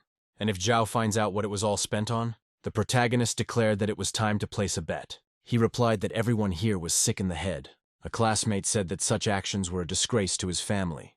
The manager stopped Pin, asking if he understood correctly that he was no longer participating in the auction. The guy said to write to his secretary about this. The Khan was bored. He was counting on a much greater reward. But in the end he received less than he hoped for. The friend screamed, begging CC to intervene, because if she did nothing, it would be a real shame. She knew better than to come to the meeting that evening. She hugged Pina, saying that so many people were looking at them. The hero hit her, shouting that because of such a slut, he was humiliated and there would be no wedding. CC began to cry. remembering how he himself promised that they would be together forever, live long and die on the same day. And now he is ready to part with her for some measly 30 million. He said it wasn't about the 30 million, but about the family's shame, and added that she was beautiful, with good genes. But he didn't love her. The manager reported that he would now throw everyone out. Pin warned that this was not the end. The sister was heard asking what they were doing here, and she asked her brother for an explanation. The heroine stated that their family is contributing 200 million to the development of the restaurant. Everyone was worried about who would win now. The girl asked to vacate the room to talk with Khan. Classmates were surprised that Mrs. Ping herself came to discuss something with Xinwang. This simply cannot happen. The main character would like to get to know the lady better. The manager asked everyone to go to the exit, and my brother's grandfather is already waiting. Everyone's gaze shifted, but the heroine ran after Pin. She asked not to leave her. Sister replied that if she wants to live in this city without problems, she better stay away from the Ping family. The guy just sighed. The man immediately ordered that fresh food be brought to them. And now, it's time to talk. And Xinwang will be happy to talk to the lady. She admitted that the butler had recently brought him a present. She continued, apologizing for the misunderstanding, and explaining that since childhood, her family had asked her to look after her hot-tempered brother. She apologized for her brother's inappropriate behavior, asking him not to take his words to heart. The girl explained that she bought out the share in the restaurant not because of reproaches, and to avoid rumors about the brother's unreasonableness and the family's weakness. She said that she hoped that Mr. Han would be reasonable, since the Ping family was in his debt, and drank a glass of wine. The main character replied that they were neighbors, and neighbors should help each other. The sister replied that they could sit there for a couple of hours, and then go their separate ways. The guy was surprised. It seemed the lady was not what she appeared to be at first glance. He offered to finish the food, but the heroine replied that she was not hungry. Xinwang began to gobble up all the food, and then he was surprised that the lady was not going to just watch him. She chuckled. Xinwang has a good appetite. Something tells him that something strange is on the girl's mind, and he asked if there really wasn't the slightest topic for conversation. She was surprised, because this was their first meeting, and it was difficult to immediately find a topic for conversation. The protagonist agrees, but being watched while you eat is too much. Xinwang apologized and said he needed to respond. It was Gowwen, and just in time. A few minutes later, he said that a friend would come to them now. The heroine asked if the food here was tasty, and then I was surprised why there were only 2 heroes. Mrs. Ping apologized to them, and she said that it was time for her to go. It's strange, she left just at the moment Gao appeared. The heroine asked if Xinwang had eaten anything and where the others were. It's a long story, the guy said. Half an hour later, Gowwen was already surprised by the story. He also doesn't know when to stop spending money. He replied that if she continued to work with him, she would get used to spending large sums of money. The heroine said that the issue of live broadcasts is still being discussed, and the commissions are higher than expected. Xinwang noticed that she had such talent, but if it weren't for her family, Gowwen would never have agreed to this. She replied that she was sincerely grateful to Xinwang for appearing in her life, and helped to cope with sudden difficulties. Khan said that this is just the beginning. There will be more to come. More accomplishments. So we need to drink to this, and of course for them, and also for the future. Xinwang said that the food was worth finishing, because it was expensive. A tall, light-colored building. People passing by admired the expensive car. The girls stared at her with their mouths open. The guys were sad that they couldn't afford it. Suddenly the owner of this car got out of the car. The ladies squealed. Just look at this handsome man. Seeing Gowwen, he said what a coincidence, and he offered to give her a ride. But the heroine said that she still had things to do. Jiang insisted, but the girl refused. He was outraged that he had tried so hard to be her first, and she had repaid him with betrayal. Why did he even buy such a car? At that moment, a scooter pulled up to them. Xinwang asked if this was Gowwen's friend. The girl introduced the hero as Jian Wenshin, her main donor during her time at Miao Group. The protagonist extended his hand, introducing himself as his colleague Gowwen, and he offered the girl to go. Sitting down in the passenger seat, she said that it was time for her to go. The heroes drove away, leaving the guy behind. He couldn't believe it. It was just a moped. Zhang started to get angry, wondering what he should do with the car now. While his wife is on a business trip, he must have some fun, and he invited another girl to a restaurant. A long traffic jam formed on the road. The heroes quickly got through the traffic jam on a moped. Judging by the map, they are almost there. Xinwang stated that they have crayfish on the menu. The heroes parked near the building. It looked pretty solid, and they have already brought food. It's time to swoop in, the heroes declared. How could we do without drinking? Having said the toast, they drank. Q appeared at the threshold. Seeing the heroes, she suggested going to another restaurant. Then Jiang also saw the couple. He mentally became angry. How could Gowwen refuse him for the sake of this jerk? And he quickly hugged his girlfriend. Together they went to the table. The hero declared that he would become a top donor for all her girlfriends, and each one will be ready for anything. Q grinned, confident that she would soon take away her main donor. Gowwen wanted to warn her friend about such a goat, but the main character replied that it was not worth getting involved. The girl offered to clean crayfish for the guy. He agreed. She began to feed the hero. In a drawn-out manner, women's screams were heard, asking what he was doing here. He started to run away, as if he didn't understand who they were talking about. But his wife grabbed his hand, asking what he was doing there, having fun. Jiang said he could explain everything. The guy thought that if he just pulled the wool over her eyes and said a couple of compliments, she would easily forgive him. She yelled at Chu, didn't she know that the guy had a wife? The girl felt awkward because all this was happening in front of Gowwen. The wife screamed, outraged that every month she buys him watches, cars, and gives him money. But instead of gratitude, he takes a mistress and has affairs behind her back. Jiang wanted to explain everything, but she slapped Chu, calling her a slut. The hero fell to his knees, desperately swearing his innocence to Lin. The heroine thought that Wenhen was just a gigolo because he made all the generous donations from his wife's card. He swore that he loved his wife, and how will the guy prove that Chu seduced him? At this moment, Jiang hit the girl, and he started yelling, blaming her for everything, screaming that she was constantly pestering him. He was angry that she was bothering him, and even in the morning she didn't give him any peace, reminding him about the meeting. The girl said in tears that it was not true, and she didn't even know that Jiang had a wife.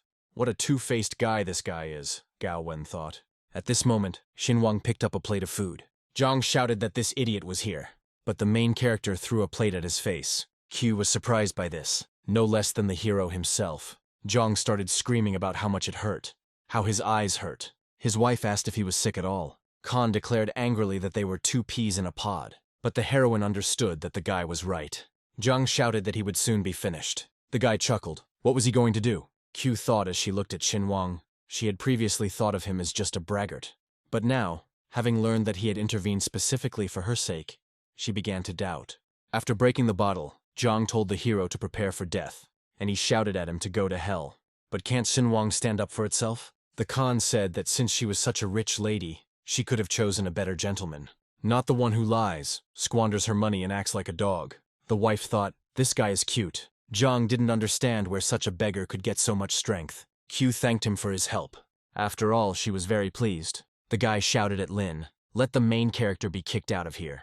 But his wife asked him not to whine and to shut up. And she asked Xinguang for his phone number. A friend started running after the heroes, and as a thank you, she would like to treat Han to dinner. He replied that it was not necessary. Q would also like to apologize for her past actions. He replied that he was simply irritated by Jian, and that he was not trying to help at all. And they hurry to the office with Gowwen. Dating a guy like that is like winning the lottery. And if Xinguang and Gowwen are friends, Q has every chance. At this time, Jiang shouted to his wife that he could not live without her. And she screamed, blaming what had happened on the one who, in her words, was a nobody, aching in her legs. She demanded that the money be asked from him, and let him get away from her. After this, the wife walked towards her mistress. But she didn't say anything, she just chuckled. The guy thought that the relationship with Lin seemed to have come to an end. But Chu remained. She is famous and rich, and he is handsome, which means he has a chance. He started running towards Chu, but she abruptly stepped aside. The girl responded sharply, threatening Jiang that if he bothers her even once more, she will call the police. There were shouts that the guy was wrong. Gowwen noticed that the protagonist was not holding back in the restaurant. Xinguang replied that from his very first encounter with Weinchen, he realized that he was only capable of causing trouble. The girl thanked him for his kindness, and she started talking about work, proposing to implement new technologies. Gowwen then moved on to the topic of the show, and how they only had enough money for one more. But the protagonist admitted that it was too risky to spend the company's budget, and they need money in their lives to spend it. The system gave him a reward, and Xinguang was glad that he managed to react in time. He said that it was time for him to go home. The repairs were idle, and he advised not to stay late at work. Shouts of abuse could be heard from the yard. The main character was surprised who decided to make a scandal in the middle of the night. It was Ping and Shishi. The hero shouted at her to get out of here, otherwise he will simply call security. The girl didn't understand why. Then they handed her a handkerchief. Looking up, she saw Han Xinguang. She asked if the hero came here to make fun of her, But the guy replied that he was just passing by. Then CC asked if he was visiting someone. Xinguang replied that he had recently started renovations in his new house and had come to see how things were going. The heroine froze. It turns out this is his mansion. Yes, it's amazing how Khan was able to not only establish connections in the few years after graduation, and all this despite the fact that during his studies he looked like a real beggar. This transformation really raises questions. She burst into tears, wondering if Xinguang was angry with her. The hero asked why, but in my heart I knew that she had already started something. CC babbled, remembering how he had tried to court her for a long time, but she had not paid attention. At the class reunion, they made fun of him, and she thought he was angry. But now I understand, he doesn't hold a grudge. The main character replied that it was okay. Xinguang was rewarded again for changing himself. Hugging him, the heroine said that she still had a lot to tell and hoped he would listen. He shouted that he simply came up and gave her a handkerchief. And if she thinks that he still has feelings, she is wrong. Now the heroine is just a nobody to him. The heroine could not answer anything. And the guy thought, it would be better to come down from heaven to earth. She will become a simple girl, and not the one who considers herself better than others. The gate slammed shut behind Xinguang. The door handle creaked open. Cici appeared on the threshold of the dark apartment. She walked slowly around the room, and she lay down on the sofa. The phone rang. It was Lily with urgent news. She asked to get down to business. Then they exclaimed on the phone that CC doesn't represent. After all, that same subscriber from the streams made himself known again. And the amounts are simply enormous. And that same donator is Xinguang. How did Lily even know it was him? She gave reasons, suggesting that Xinguang was the son of rich people. But that's not the most important thing. After these words, Cici threw the phone on the floor. She said that Xinguang had sincerely loved her for 4 years. But she did not notice the man who could provide for her forever. The girl burst into tears, convincing herself that she was pretty, had a good figure, and should charm everyone. And she decided to awaken old feelings in him.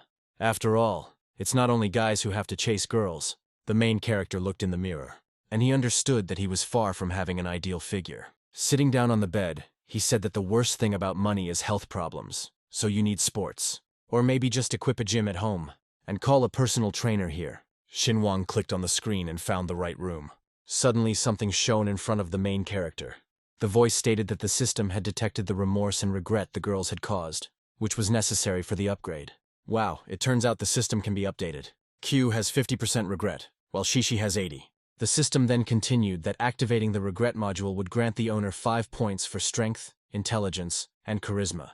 And Xinguang directed everything into force. It worked immediately. The effect is obvious. Yeah, I should have updated it earlier. But now the main character has already bought 20 season tickets. Having fallen onto the bed, he decided that the money had already been spent. And I decided that it was time to buy my parents new furniture. Meanwhile, the hero arrived at the gym. The hostess asked if the gentleman had come to training. He replied that he had purchased 20 season tickets. The girl replied that she would check everything now. And the hall looks quite prestigious. The heroine announced that private lessons had been purchased instead of a membership, but a club card was required for training. And now, as part of the promotion, when you purchase it, you get 3 lessons for free. He thought that he had chosen a luxury trainer for 2,000 yen an hour, but they still didn't give him membership. The girl asked if Mr. Han agreed. He decided to give up the purchased classes. Xinguang explained that he paid 80,000 yen for 20 training sessions, and if he were the owner of the gym, he would give such clients free membership. The hostess can only find his boss and bring him here. The hero thought that reasonable spending was acceptable even in the amount of 100 million, but not with this attitude towards clients. A guy came up to them and said, "So this is this gentleman." And then Han Xinguang was surprised. The protagonist exclaimed, "Does Wang Tailan really own a gym?" He studied with Xinguang, is very rich, and finished his studies long ago. Is Khan really worried that he just wasted his money? It's only 80,000, a mere trifle. By the way, someone works with him. They haven't seen each other for a long time. He shouted, "Beauty, come here." The heroine asked what happened, dear, and she was surprised to see Han Xinguang. Ring, a list of characteristics has been added for Gao Yang. Gao Yang, 24 years old, regret level 0, and also height and weight. The main character grinned. A complete list. Everything you need. It turns out that in order to increase the level of regret, he needs to do something. During her school days, the girl asked not to give in to temptation. Seeing how a love letter was handed to him, he asked not to worry because he doesn't like anyone, except for one girl, that is her. She asked if Xinguang could continue to do his homework for him. He thought she was in love, but it turned out to be a scam for idiots. He said he would accept the gift. but it wasn't very important to their relationship and people might get the wrong idea. She said that she would accept the gift since it had already been purchased. But this did not obligate her to anything, and the relationship would remain the same. We received a good gift, but it should not be overestimated, and others may misunderstand it. Gaoyang has a wealthy family, so spending money to get her attention is a bad idea. And Wai Tai Lan was one of the school bullies. If you think about it, although she has a rich family, money is never a bad thing, and Gaoyang is no exception. The girl asked what was wrong, if there was trouble. Khan decided to make Wai Tai Lan show his insignificance, and destroy her idea of cool muscleman. The muscleman grinned, because for office planktons, even a ride on the subway is already a workout. The protagonist said that such training is not enough, so he will buy a year's membership and continue if he likes it. The guy replied that if Han Xinwang didn't have money, then there was no point in pretending to be rich and skimping on food, because without it, training was useless. The jock thought, because Xinwang is still in love with Gaoyang, but she already belongs to someone else. The hero said that he had been caught, and since the truth was revealed, he asked for a small discount. He said that he and Gaoyang were old good friends, and friends should help each other. The coach replied that for the sake of his beloved, he would give her a 60% discount on membership. The main character said that he would definitely repay the debt, and he laughed at what happened. Meanwhile, the muscleman told Zhang Qi to train Han, while he himself went to work with Gaoyang. The girl thought that he had a pretty face, but he was too thin and had little muscle. The main character replied that he wouldn't be able to train today. He answered, as you say. They began to discuss that Xinwang had come simply to save money. The guy thought that he should let them make fun of him behind his back, but he will have the last laugh. He walked up to the moped, and, putting on the helmet, he asked the system to show his characteristics. Han Xinwang is 24 years old, a Scorpio, and 179 feet tall. The system said that the owner will not become too big. He didn't think the system could play such jokes. And then he asked to open the CC and Chu panel. His strength is 23. You need to add 17 to make him equal to the average person. He decided to choose CC. Maybe they will give you an additional bonus. The app told you to create the effect of invisible makeup, so that everyone would mistake it for natural beauty. Men won't be able to take their eyes off it. Everyone you meet will fall in love from the first second, and you will certainly become a beauty. Suddenly the phone rang. The girl thought that Xinwang was reading her thoughts, and she wanted to call him. Regret increased by 1%. Han was surprised, and this was before Shishi answered the call. It looks like she'll jump into his arms herself. He thought that he fell in love with Cici only because she resembled Gaoyang, but due to the showdown in the system, he completely forgot about her. Xinwang realized that all this time she had not loved him, and had not noticed his efforts. The heroine asked what Xinwang had. The guy smiled because he wanted to check something, and she was delighted, thinking that he had fallen in love again, and wanted to invite her on a date. But the main character wanted to remind the girl to return the scarf. Shishi was confused about what he was talking about. Then the system prompted the owner to hang up quickly, and she gave him a reward of 666 wen, advising him to think about his behavior. The heroine didn't understand, because no one in life would ask for the scarf back. He was probably just too shy to ask her out on a date. Yes, I just decided to say something nonsensical instead of calling out. He always acted like this during his studies, so you should just forget about the conversation. CC blushed, or maybe it's some kind of fetish, and he wants her to bring him her bodily fluids. The girl thought that she shouldn't have thrown away the scarf. Maybe take a napkin, because he might not recognize it, and the heroine began to collect her bodily fluids. The heroine's regret increased again by 1%. Khan remembered an incident from school when one of his strange classmates asked him to bring Cici a towel. Having learned that she takes a bath and wipes absolutely any part of her body with it, the classmate jumped for joy and licked his lips like a dog. In the coffee shop, Xinwang discussed how the system had begun to give out less money and more courtship tasks. So it's time to get into business and set up a stable income. An artifact from the Zhou dynasty has been put up for auction in the West. The guy decided to get down to serious business. At that moment, Cici's voice was heard behind the hero. She noticed Xinwang keeping an eye on the auction item and thought he was really rich. Sitting down on a chair, she apologized for being a little late, and she handed the box to the main character. The guy said that his old feelings for Cici had not been revived and noticed her makeup and lip gloss. And also, why bring a scarf in such an expensive box? She started to get angry and her regret increased by 1%. The main character began to press harder with words.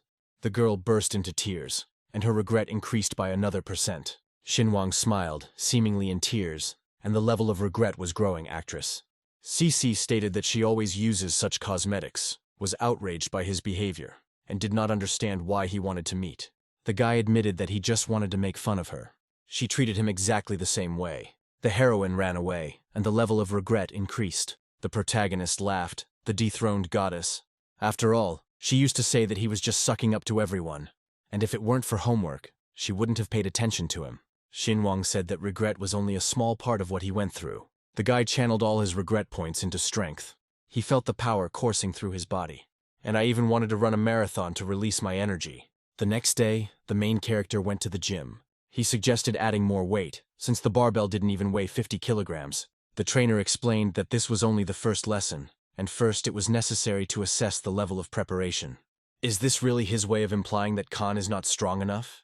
The guy explained that the coach was needed for backup, and let him increase his weight to 150 kilograms. The hero said that even he had a hard time working with such weight. Xinguang said he would try 200 then. After investing points in strength, such weight is nothing. The hero got angry. Why was Khan acting tough here? The coach was indignant that he didn't even know what it meant to lift 200 kilograms. And he demanded that they sign an agreement waiving the gym's liability in the event of injury. The guy asked not to make a mountain out of a molehill, but the coach kept shouting that it was a big responsibility. In his mind, he was angry at people who come into the hall and pretend to be anyone, not understanding what they are dealing with. Voices were heard from behind. What was happening? The trainer explained that Khan had decided to lift 50 kilograms and manage 200, although the load should be increased gradually. The main character suggested making a bet. Khan suggested that if he succeeded, they would pay for his training and the club. And if not, he will buy 100 lessons. The trainer thought about it, because at first he had asked for a discount, but now he had suddenly decided to pay for 100 lessons. He said that he would pay for 100 lessons at once, and if he won, the money would be returned to the card.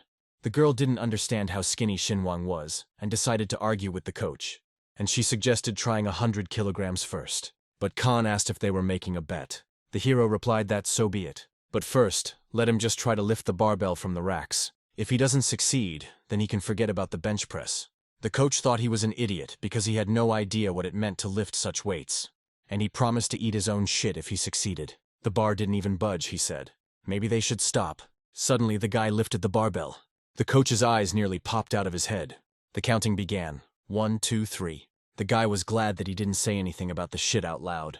The skinny guy bench pressed 200 kilograms in one go, surprising the girl more than Talon. The hero put the barbell back in place, and since he succeeded, let them return the money. It is waiting to be sent to the card. There was a call from Chu. As if he were a mind reader, you can't keep a lady waiting. The heroine was surprised. Did he really manage to get himself a girlfriend? At least she was pretty. The heroes arrived at the restaurant. He looked very respectable. Q thanked Xinguang with a smile for the invitation, glad that they could sit together peacefully despite the past. The heroine didn't understand whether he was pretending to be disinterested in order to look cool.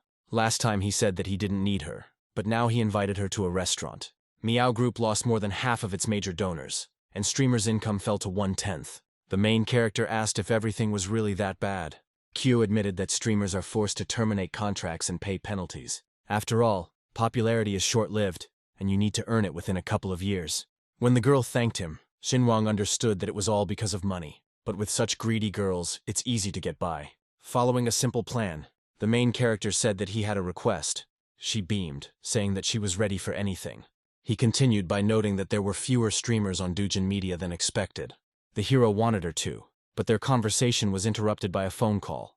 The guy picked up the phone, and Chiu said that urgent matters had come up and they would talk about everything later. The girl thought for a moment, deciding that he probably considered her the ideal candidate. And I'm ready to take you into my company. Q's regret increased by 5%.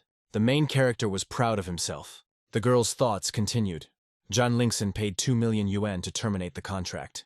But she is more experienced and smarter, which means Xinguang will definitely choose her. She was worried, because if she had established a relationship with him earlier, she would already be working at Dujin Media. Now she compares herself to the unknown Zhan Qingqin, even though she is younger than Gowwen and believes in her chances. The girls started whispering. She came, quieter. Q didn't understand what was going on.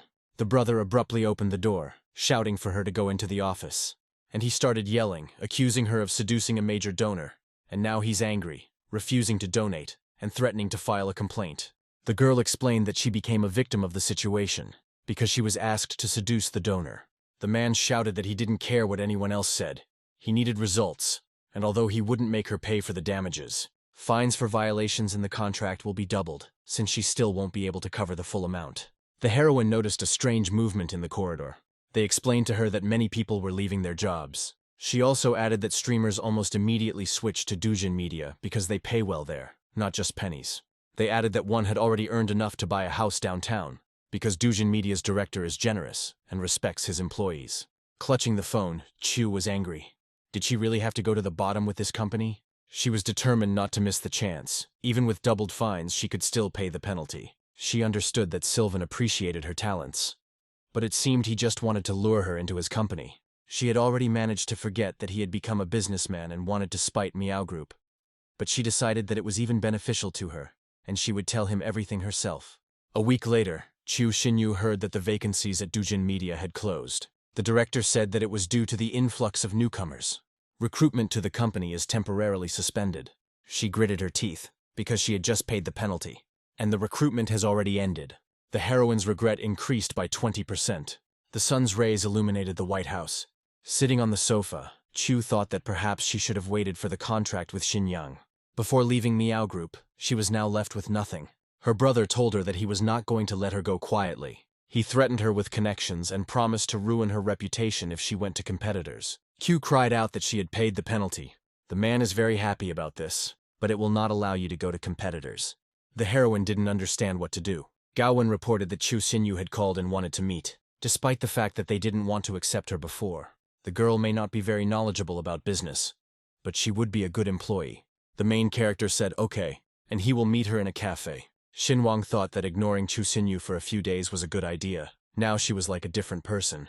She began to babble that she had previously been arrogant and dreamed of being accepted, but now she understood her behavior. And Chu Xinyu quietly asked for a chance. She said that she was ready to work even for 10 to 20,000 a month. The guy said he wasn't putting her down. He'd seen her streams on Meow Group, but he won't be able to push it to the top of his company. And Xinwang accepted her anyway, explaining that there are no bribes at Dujin Media. He explained that there are streamer ranks within the company. The girl realized that she would show herself. And she agreed. The guy asked to call Gowwen. As she thought about it, Chu Xinyu imagined how things might have turned out if she hadn't been so rude to Xinwang. On the way out, she said that she had behaved arrogantly, but realized her mistakes and thanked her for her help. The guy is glad that the heroine understood this. The girl's regret increased again by 5%.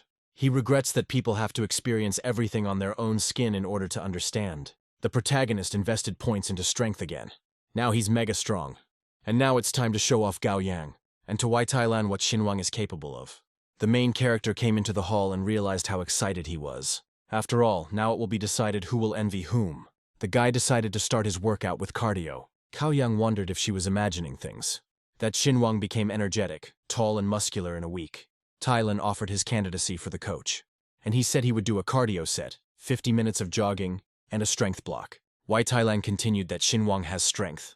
But without endurance, the path to strength training is closed. The protagonist admitted that he would try, although an hour-long run was new to him. Zadira thought that if Khan could lift 200 kilograms, it meant he had a lot of strength. But with endurance, everything is more complicated. Let him not show off in front of Gao Yang. He held the girl by the shoulders. The heroine suggested coming over and looking at Xinwang. The coach didn't understand what the hell this guy was up to. He kept running. Thailand watched silently from the side. The girls began to babble, admiring the guy's figure.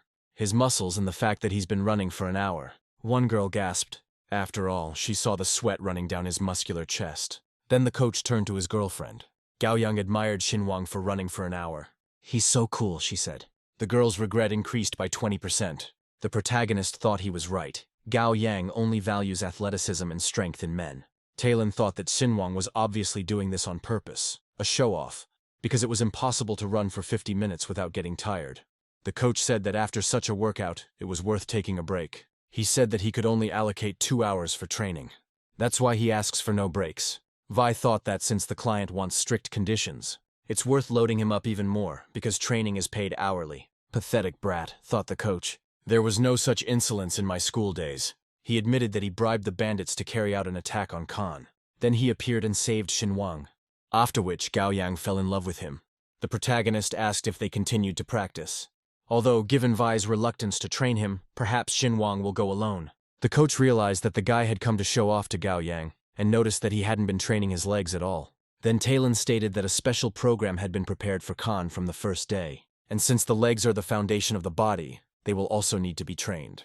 It's time for them to hit the gym. He laughed, anticipating making Khan look weak, and again he will appear stronger in the eyes of Gao Yang. Time passed. The coach became more and more surprised, and the main character said that he had been training for a long time, but his legs were not tense at all, and he suggested adding weight. Gao Yang's regret increased by 30%. The girl ran after Xinwang.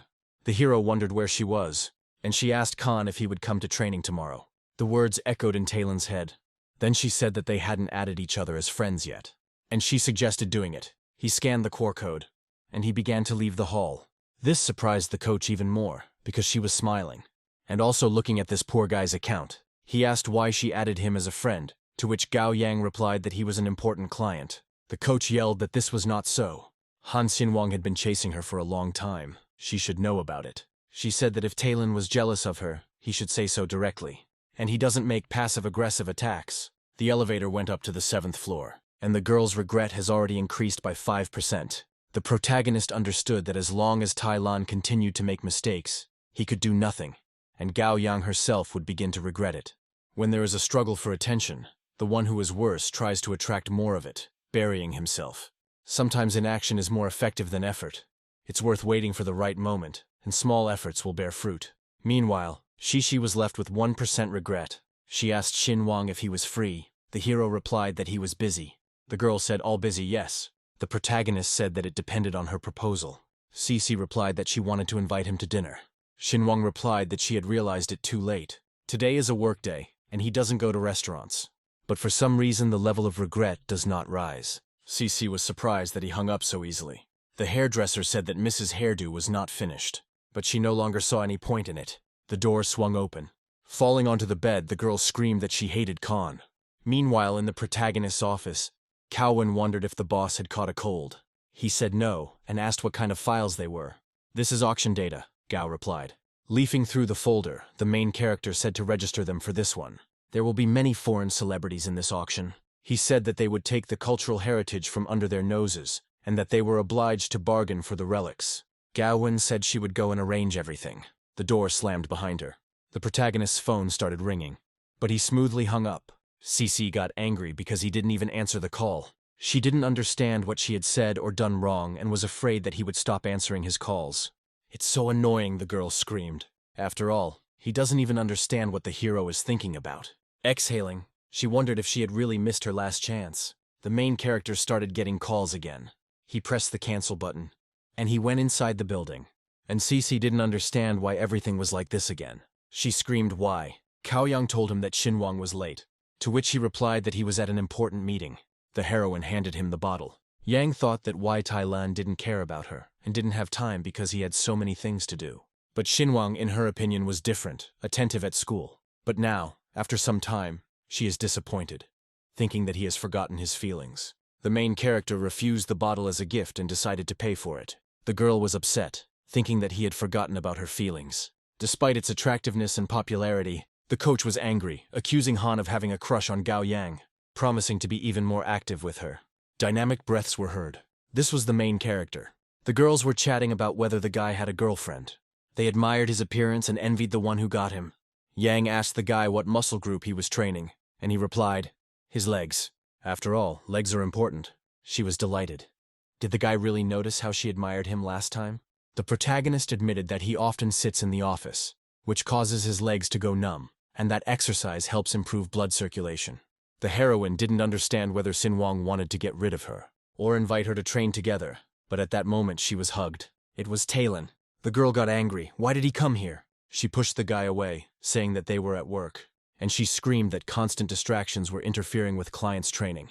Gao Yang's regret increased by 5%. The main character said that they should sort it out, but the coach shouldn't forget about training. He grinned to himself, glad that he had become the third wheel in their relationship, and blamed only them for it. The coach didn't understand what was wrong with Yang today. Was she on her period? She said, let him shout about it throughout the entire hall so that everyone knows. And she shouted for him to let her in. Let him not talk or approach her, he's annoying, she said. The guy felt sad from these words. He looked at the guy with fury, blaming him for what happened and threatening him with reprisals. Talon started quickly dialing some number. asked to come to the gym for some business. The girl stopped the main character, suggesting having dinner together. He wondered whether he should pretend to be busy or accept the invitation to assess her behavior. She knew that Xinguang had not forgotten his feelings from school. Let him act untouchable, but inside he's seething. The protagonist wondered if regret should have grown by now. She doesn't have as many percentages as Shi and Chu. Squeezing the bottle, the coach said he would show Gao Yang what a non-entity he is, and he will prove his masculinity. The girl had already changed, saying that she was ready. And Tylan was talking to someone on the phone, coordinating that the couple was already leaving. And he is waiting for good news. Cao Yang knows a good restaurant and they can go there. The main character began to open the car door, when suddenly it was slammed shut. The man asked the boy if he knew whose parking space it was. He asked whose it was. Behind them, Yang shouted out what they were doing. The man asked if it was the lady's car, and she said yes. He replied that he had noticed this place in the morning. She asked how she was supposed to know that the public parking spot was supposed to be his. The main character realized that this man was specifically looking for a reason, and he started yelling at the girl. Suddenly, Xinguang said that the slicked-back hair should better let the girl go.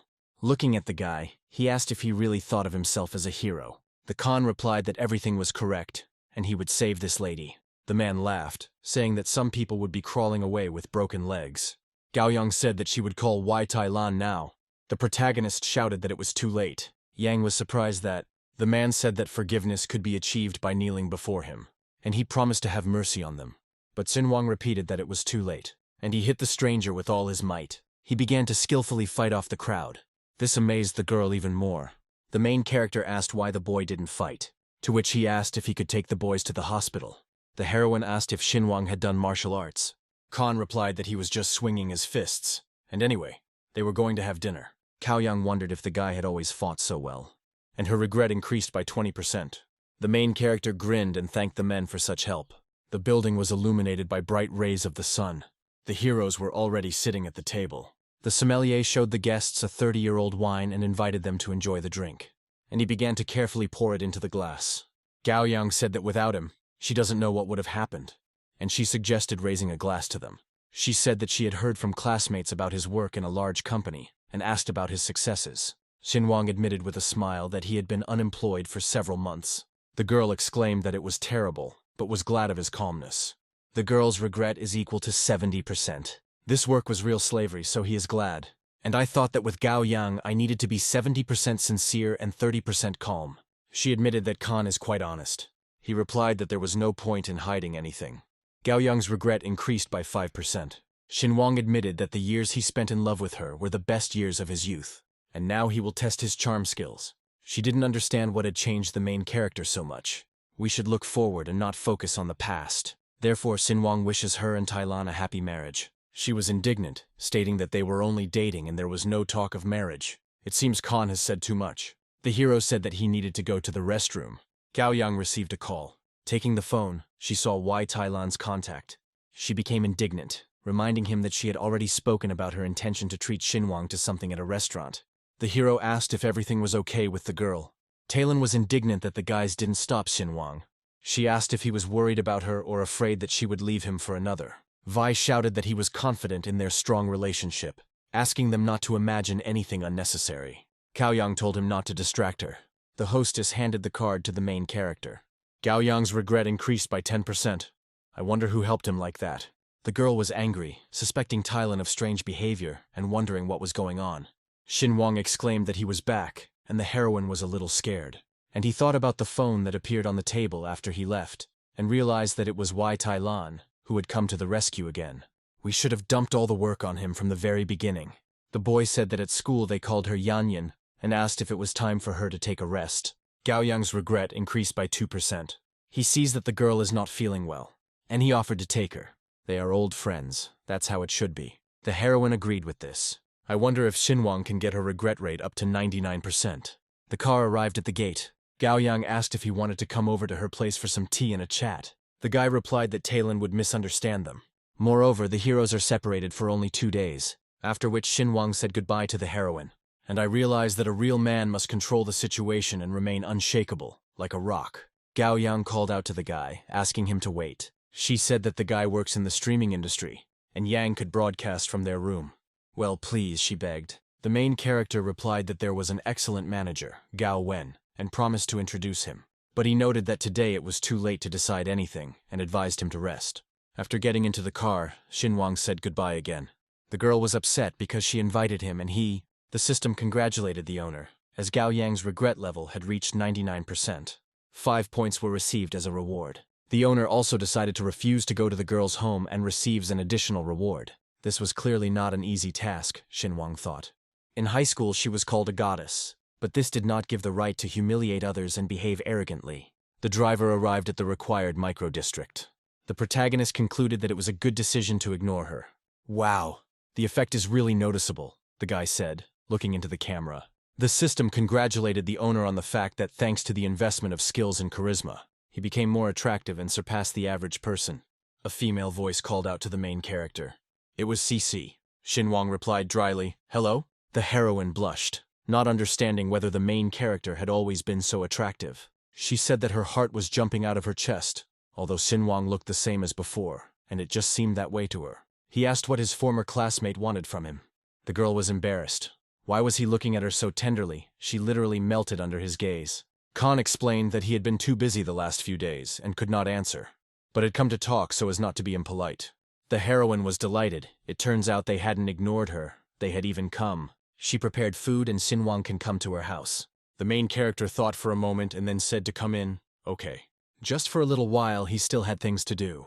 The heroine stood at the stove in her home, wearing an apron, and from time to time she would glance back at Han Xinguang. He looked at her with charm and considerable charisma. She liked this because the main character is so seductive. She felt embarrassed again, reminding herself that they were just friends and there was no love. Xinguang was a little tense, wondering what the girl's face was like. Was there really something added to the food?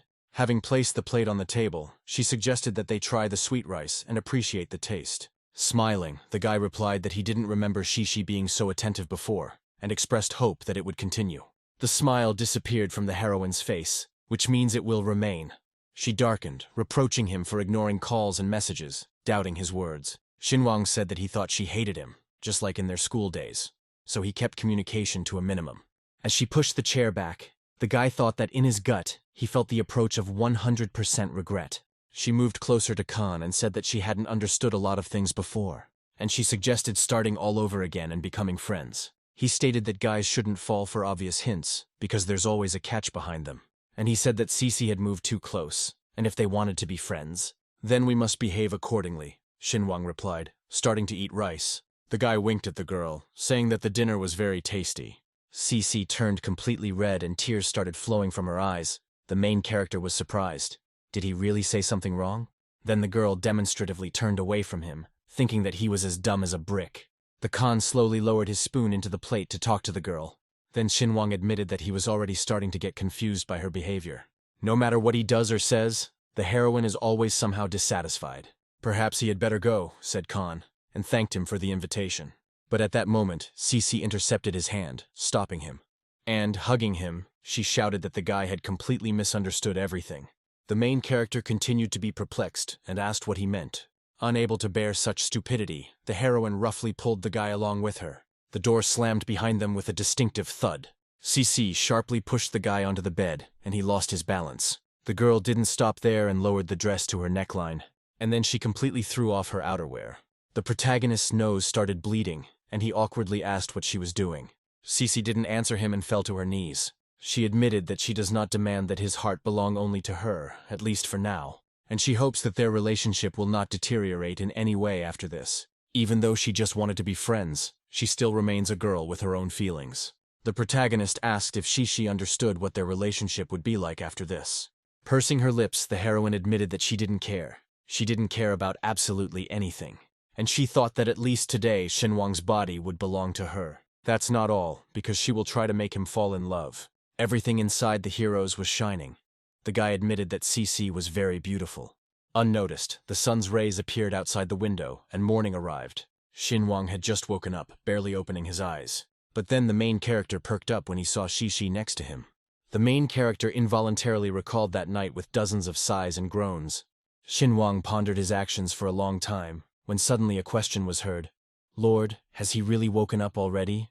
Winking at him, Shishi said that because of him, the heroine would have a backache. Finally, the girl's regret level reached a full 100%, and the system congratulated the owner. The heroine approached Han Xinwang with a smile, and he wondered if after making love, the level of regret increased to 100. Do I really have to do this with every girl to reach this figure? The protagonist asked the system about rewards for reaching 100%.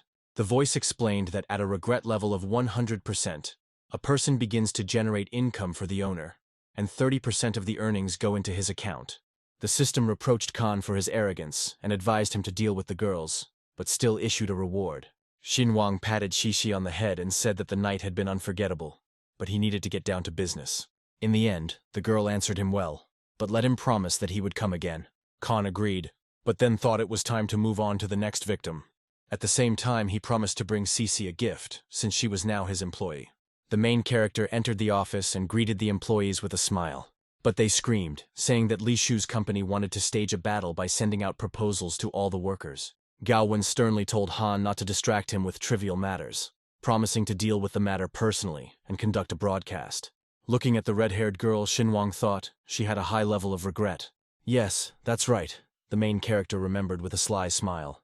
Approaching Gao, he told her that she should not participate, since she was now dealing with more important matters. He continued by proposing to appoint Chu Xinyu as the company's representative, and stated that they would determine the terms of the battle themselves. The hero thought that he would help her get a promotion in order to increase her regret, and the victory would still be to his advantage. The girl replied that she was at rank B, how could she? Xinwang chuckled.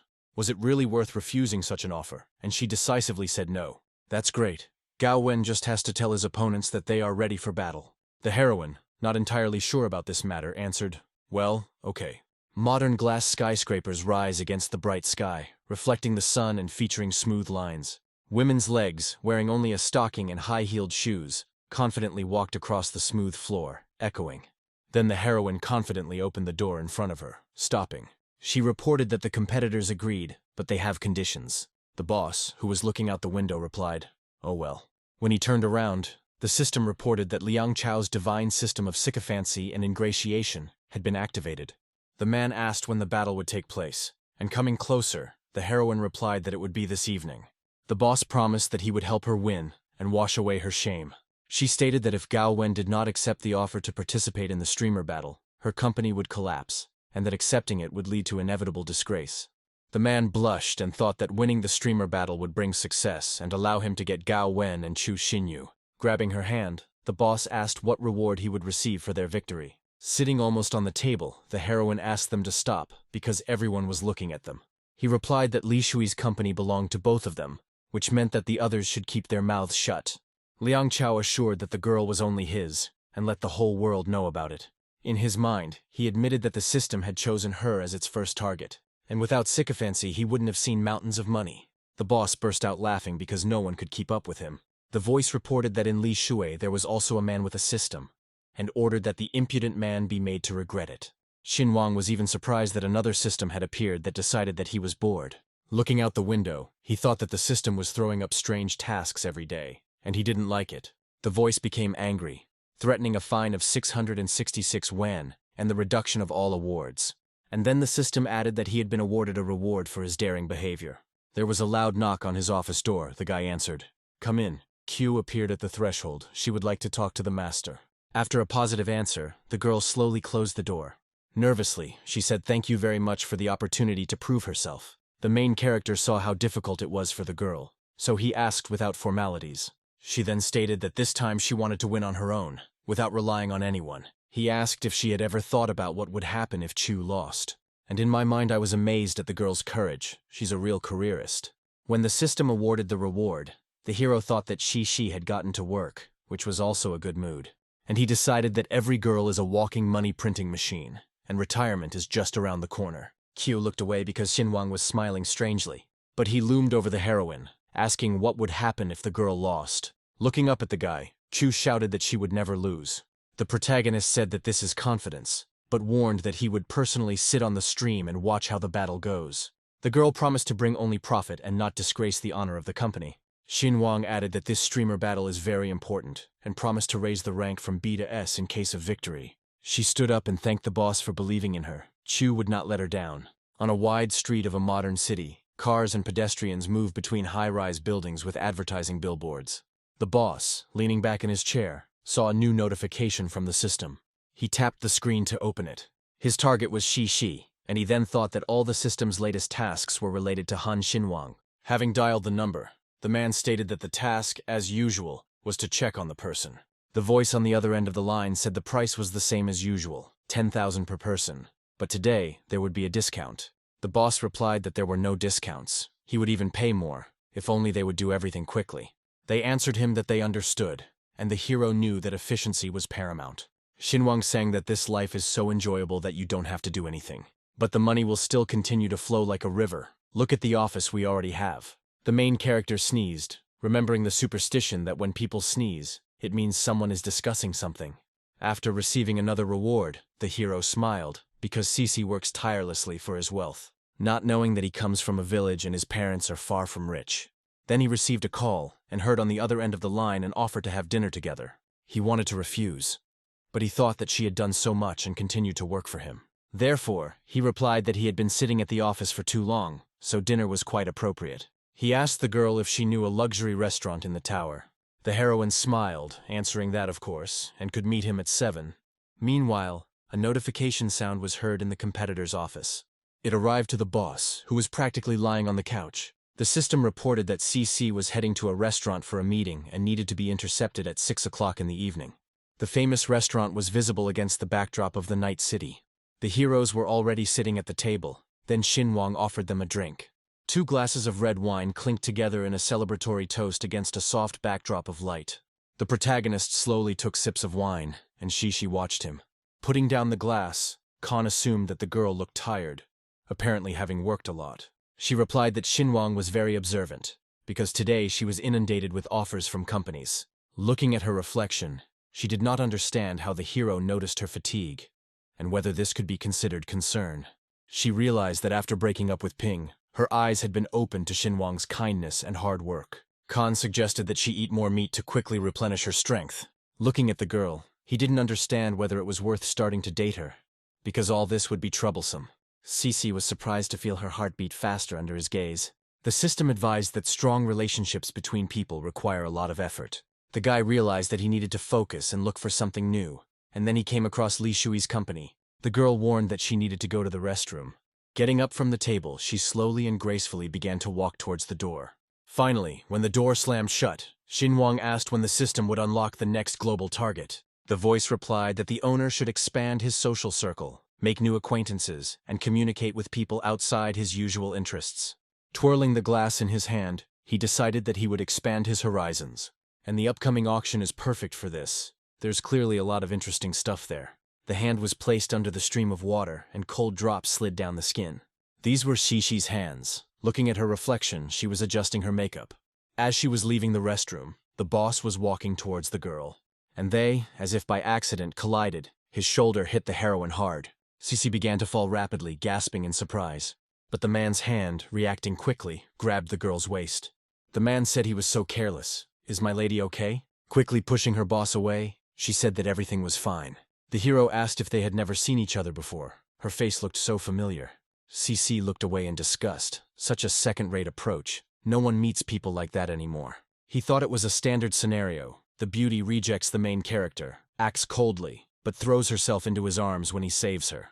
Then the boss indicated with his gaze to the man that it was now his turn. Step 1. Create a problematic situation, he thought as he walked away. They called out to CC, saying, "Hey beauty, why is she here all alone?" She was wondering who else had come there, and the man was already offering to exchange numbers. Frowning, she told him to get lost. The hero was surprised by the aggression, but he likes the daring. Clenching her hand into a fist, Shi asked if his parents had taught him to show respect to girls. Then the hero grabbed her by the wrists and threatened that he would not let go.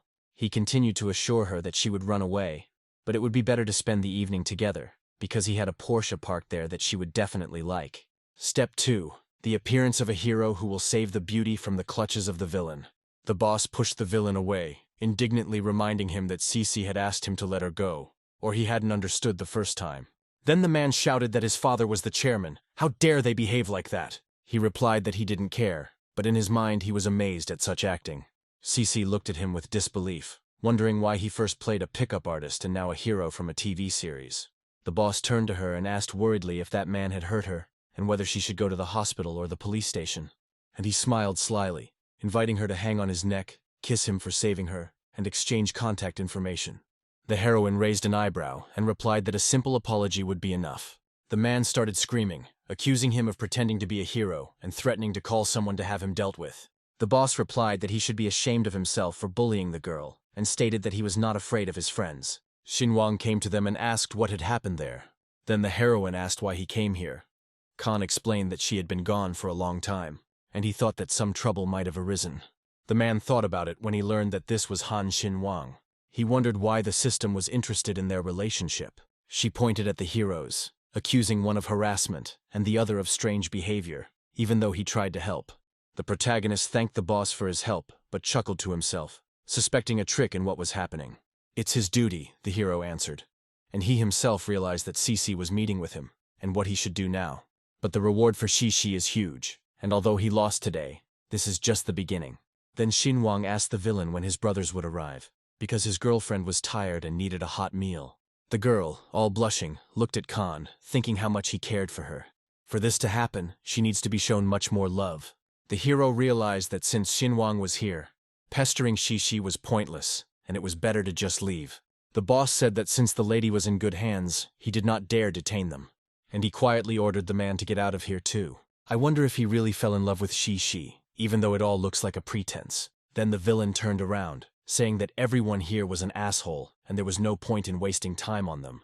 The main character grinned and shouted, "Actor!" which angered the man, and he asked again what Khan had said. Xinhuang repeated with a grin, asking what acting school he graduated from, since he plays the role perfectly. The man angrily asked if the guy was all right in the head. What roles? Xinhuang continued asking how much the departed hero paid him. And Cici was surprised and asked if this was really an actor. The man started running away, shouting that he didn't have time to chat with crazy people and weaklings. But after the phrase that Xinhuang would pay 10 times more, he immediately stopped. Turning around, the man began to stutter and ask again, "What, at 10? The guy replied with a smile that smart people look for ways to make money. But he clarified whether he had his eye on his woman. When opening the car, the boss said that the detective took the money but did nothing. And he didn't tell me that one of the girls was dating Xinhuang. The voice said that there were 4 hours left until the end of the task, and urged them not to give up, because everything would work out. He slammed his fist on the steering wheel, shouting that the system was stupid, and he had already lost. What 4 hours? The man was puzzled as to how such a perfect plan could fail. He was angry, clenching his fist and shouting that the fine was nonsense, because he had money, which meant he would solve everything. He promised that Xinhuang's company would be destroyed in the streaming industry. The heroes entered the house, barely able to stand on their feet. Slamming the door shut, Cici finally answered, and she pressed herself closer to Han Xinhuang, kissing him passionately. The heroes barely broke away from each other, leaving a trail of saliva on their lips. Cici began to lower the neckline of her dress, slowly and carefully, declaring that Han Xinhuang would spend this evening only with her. The main character abruptly took his jacket off the hanger. After putting it on Shishi, he asked what she was doing. The heroine admitted that she wanted to thank Xinhuang for his help today. Stroking the girl on the head, he said that he had done almost nothing. Then he noticed that Cici was simply drunk, and had even taken off all her clothes in case she got sick. This did not stop the girl, and she began kissing the main character again. Xinhuang could not restrain his impulses and kissed her back. But then I realized that the heroine simply took everything into her own hands. But it shouldn't be like this, because he's the one in charge here. But it's hard to refuse her, thought Han Xinhuang. And anyway, what man could refuse something like that? It's funny. And when a girl behaves so boldly, it turns you on even more. The heroine offered to do everything herself, and Khan was not against it. At that moment, a bottle of champagne popped open. In the reflection of the window, the silhouettes of the heroes were visible, doing this on the sofa. And at that moment, their neighbors were celebrating some kind of holiday. It's morning and the action moves to Han Xinhuang's office. Sitting at the monitor, Chu determined that she could handle it. Gowwen said that she had watched all of Li Shui's streams in recent days, and was confident that Chu was better at everything, whether it was singing or dancing. And she continued that victory, and defeat are just experience. And the main thing is to try your best. So don't be nervous and just concentrate. Then Gowwen entered Han Xinhuang's office with folders. He asked with a smile if the girl had ordered everything. She responded enthusiastically that everything was already prepared. Plane tickets, a 5-star hotel, and a company car rented for 2 days. After which Han called Gowwen to the monitor, and he asked the heroine what she thought was best to do with her. And he continued, recalling how she had come up to him at the bar and asked to organize a streamer battle. Even then he realized that she was not an ordinary girl. Gowwen replied that such a girl submits to money and power. She likes rich and powerful men who are capable of dominance. Xinhuang thought about it, comparing himself to the soft and docile guy after his night with Shi. Everyone understood that he was far from decisive and dominant. The stream will start in 2 minutes, the heroes announced. Slowly inhaling and exhaling, Chu was already standing in front of the phone. And so, she decided to click the start button. She announced with a smile that the long-awaited streamer battle had begun and asked what kind of show viewers wanted to see. Dancing, singing, or maybe something else, more special. The heroine wondered why Liang irritated her so much today, because this had never happened before. But despite this, the girl pressed the start button, and she greeted the viewers with a joyful smile, announcing the start of the long-awaited streamer battle. And the girl will thank all major donors in a special way. The main character thought, money and powerful men, then let's start with money. After which, Xinhuang immediately began sending her 30 missiles. He decided to use this tactic first, and then we'll see. The streamer smiled, wondering if it was Liang, although no, it was a different nickname. Showing a heart, she said that she would perform her legendary dance especially for the top donor. Blushing, she was delighted that this could really be the same donor. After which, I immediately turned on a song called A Lot of Time. She began to dance to the lines of the song, calling for surrender to stupidity and love without rules, moving boldly and seductively. She doesn't tremble, she just dances, and he is drawn to her. It was heard in the song. But the dance is dirty, it rocks so much and carries you around the corner. The missiles continued to fly rapidly towards the girl's stream, and the streamer was happy, because this was the easiest victory in her life. But the missiles were not only flying to competitors, Chu also received them in huge quantities. And in the chat they wrote to her with delight. One viewer admitted that he liked her ignoring the haters. Another blew her a kiss. Q thanked absolutely everyone, repeating, "Thank you, dear ones." The system stated that the owner had started an interesting game and helped his opponent get ahead of his own employee. And his plan is admirable, for which he receives a reward. Xinhuang realized that it was time to act for the benefit of his company. In front of him stood 6 tripods with Q's stream. He twisted and spun his hand sharply, screaming, pressing each phone 100 times, more and more, without stopping. This went on for a minute at first, Xinhuang screaming. Then for 2 minutes, Xinhuang also screamed incessantly. But I was already starting to get tired, so much so that even ashes were flying through the air. When the main character stopped, his finger was burning. In a languid voice, Chu asked the audience how they liked her dancing. But the chat was shut down by rockets. Donation notifications filled the screen, and viewers began complaining that they couldn't see the messages or the dance. The main character was surprised. They don't even like it or what. Kyo became worried and asked what was going on in their chat. In the rivals' chat, viewers were taunting her and asking where her top donor was. The girl didn't know what to do, so she decided to write to him, but the message was deleted. The girl said that they should wait for her a little while. She was going to change into clothes more suitable for dancing. The heroine angrily walked down the corridor, not understanding what Liang was doing. Meanwhile, the man looked at the stream statistics. He muttered in surprise, could that guy really be that rich? It seemed incredible to him. The door to the office opened abruptly, and a girl stood on the threshold, who screamed that they were losing and what the gentleman thought of himself. She screamed, demanding that viewers send donations immediately, and overtake top donor Q Xinyu. And her interlocutor simply noted with surprise how much money had already been donated to her. The system stated that the ratio had dropped by 50%. The hero said that he was about to send a donation, but Xinyu's fans were too fast. Smiling, the girl replied that there was nothing wrong with his slowness. The main thing was victory. He was worried because his system's limit was 200 million, but it could only be spent on winning girls. The streamer said she would be eagerly awaiting donations. The man wondered how to get out of it. He had already spent 50 million, and the stream had only just begun. The system did not give a reward, and Li Shi, his first target, and her attitude cannot be lost. And the boss must try his best not to screw up. His finger literally glowed, and he began to point at the rockets with great speed. Xinhuang was delighted. Finally, the enemy decided to answer him. The guy noted that he was fiddling with it for a long time. It was boring. And lunch break is almost here, so it's time to finish with one sure move. The system declared that the owner was too arrogant, so without further ado, it immediately issued a reward. 666,666,000 yuan. All enemy missiles flew out of the boss's screen. His phone fell out of his hands because he had almost no money left. The hero squatted down, covering his head with his hands. The man understood that he was finished. The employees discussed what might have happened to Mr. Liang. Suddenly, at that moment, an angry streamer appeared, declaring that she had lost. She continued by telling Mr. Liang that after the last stream, many employees had moved to Dujin Media and asked what they should do now. Relationship with the girl has been lowered by another 20%. He was upset because he had spent another 50 million, but it did not help, and everything seemed lost. He then became angry, accused Li Shum of being too demanding, and told her to look for another rich man. Liang shouted that they lost and they lost, to which the streamer said that it was easy for him to say. The hero continued with reproach. He spent 100 million on the stream, and she still couldn't win. And he told her to ask who else was capable of investing such money in one person. Ah, so that's how he spoke, the girl thought, and went out the door. He shouted after her because she didn't care about the others. The action moves to the protagonist's office. There was a slow knock on the door. Xinhuang replied, "Come in."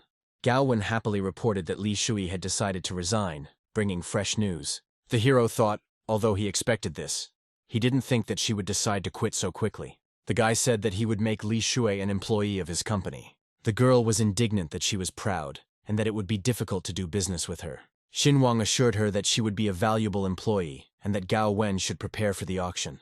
The heroine decided that the guy sees what others do not see. Han sent Li Shui a donation of 10,000. The system did not approve of such actions, and sent 1 yuan as a reward. At this time, the girl was looking at her phone, reading the chat, to see if she could guess who sent her the donation.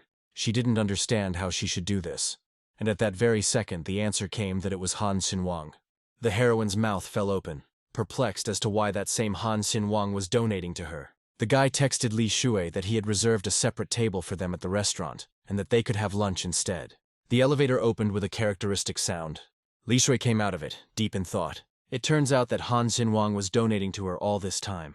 The restaurant was illuminated by 1,000 lights. Knocking on the door, the heroine asked if Khan was here.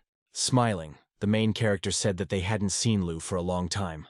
She replied, "Who could have known that he was so rich? That evening with Gowwen at the club, it was him, right?" Xinhuang replied that yes, that was true. Let Li Shui sit down. "And they will finally have dinner together," the hero continued. The streamer realized that the person sitting in front of her was the same mysterious donor who had pushed Gowwen to the top. Xinhuang replied that yes, that was true, and noted the expensive champagne. The waiter immediately took their glasses and smoothly poured the drink. The heroine stated that with such financial support, she would not be able to defeat her rival, even if she tried 10 times harder. The hero replied that he could support her too, but she said that then Gowwen would hate him. The guy replied that if she joined Dujin Media, then he and Gowwen would become colleagues, and there would be no quarrels. He continued that there would be a hunt for a valuable streamer like her. Therefore, Xinhuang is ready to sign a contract for any amount. She smirked and assumed that Hana had sent Gowwen to laugh at her. The main character answered, 100 million? Well, okay, he agrees. Li Shui was surprised, because she hadn't yet had time to name the amount, but she wanted to offer 10 million. The girl's level of regret increased by 20%. The system revealed that Li Shui would have agreed to a 10 million contract, but the owner exceeded her expectations. Khan said he understood that there are no true friends in business, but if interests coincide, the alliance will be strong. He saw the blush on the girl's cheeks, so it's in the bag, Xinhuang thought. He hugged the heroine and said that he had too much money to spend alone, so he would spend it on her. Li Shui trembled, not believing that such tempting offers could exist in life, and the current level of regret has increased by 40%. She then stated that she agreed to work at Dujin Media, but did not promise to stay for long. Xinhuang responded that their company does not turn employees into contract slaves, and that they can quit at any time. Li Shui asked if Han was so rich that workers could leave whenever they wanted, to which he replied that money can only be earned by spending it, especially on your employees. Xinhuang extended his hand, hoping for long-term cooperation. Li Shui extended her hand for a handshake, and he replied that the feeling was mutual. The guy smiled one evening, and so much progress in the relationship. There were screams coming from the office. Shi Yun didn't add him as a friend, and the relationship with Li Shui collapsed. The boss continued shouting. The system suggested that I needed to establish a relationship with Shi Yun as soon as possible. Otherwise the mission would fail. The man became even more angry because he was already trying his best. The voice continued that if the task was failed, 20% of the potential reward would be deducted from his account. He screamed at her not to touch his money and that the system had gone crazy. Rushing out of the office, Liang declared that these tasks would ruin him and rushed towards Shi Yun. The girl worked as a photo model, for which money trickled into the main character's account. One click of the lens and the system awarded 300 yuan. One new pose and Xinhuang would get 300 yuan again. He thought that Cece's way of earning money was rather provocative, but it didn't bring in much money, and he should find her a better job. Gowwen looked at the protagonist and didn't understand what he was thinking about. Xinhuang replied about how to make more money. He wanted to have at least twice as much money as there was now. They discussed that the company would have to spend a lot of money to develop, but the more investment, the higher the profit. The secretary carried a bouquet, saying that some young man had asked her to give it to Mrs. Yun. With a smile, Shishi asked if the young man had introduced himself, and then she replied that it didn't matter. She already knew who it was. The girl decided that Xinhuang noticed her love for yellow roses, and even though he gave her the bouquet secretly, it was touching. She asked me to pack my things, because I decided to meet this young man. While the secretary was packing her things, the heroine had already gone out to the guy saying, "Darling." And then I wondered why Xinhuang was wearing this suit. Was shorter, and had different hair. The boss turned to her with a smile, thinking that yellow roses were the best choice, and that was the start.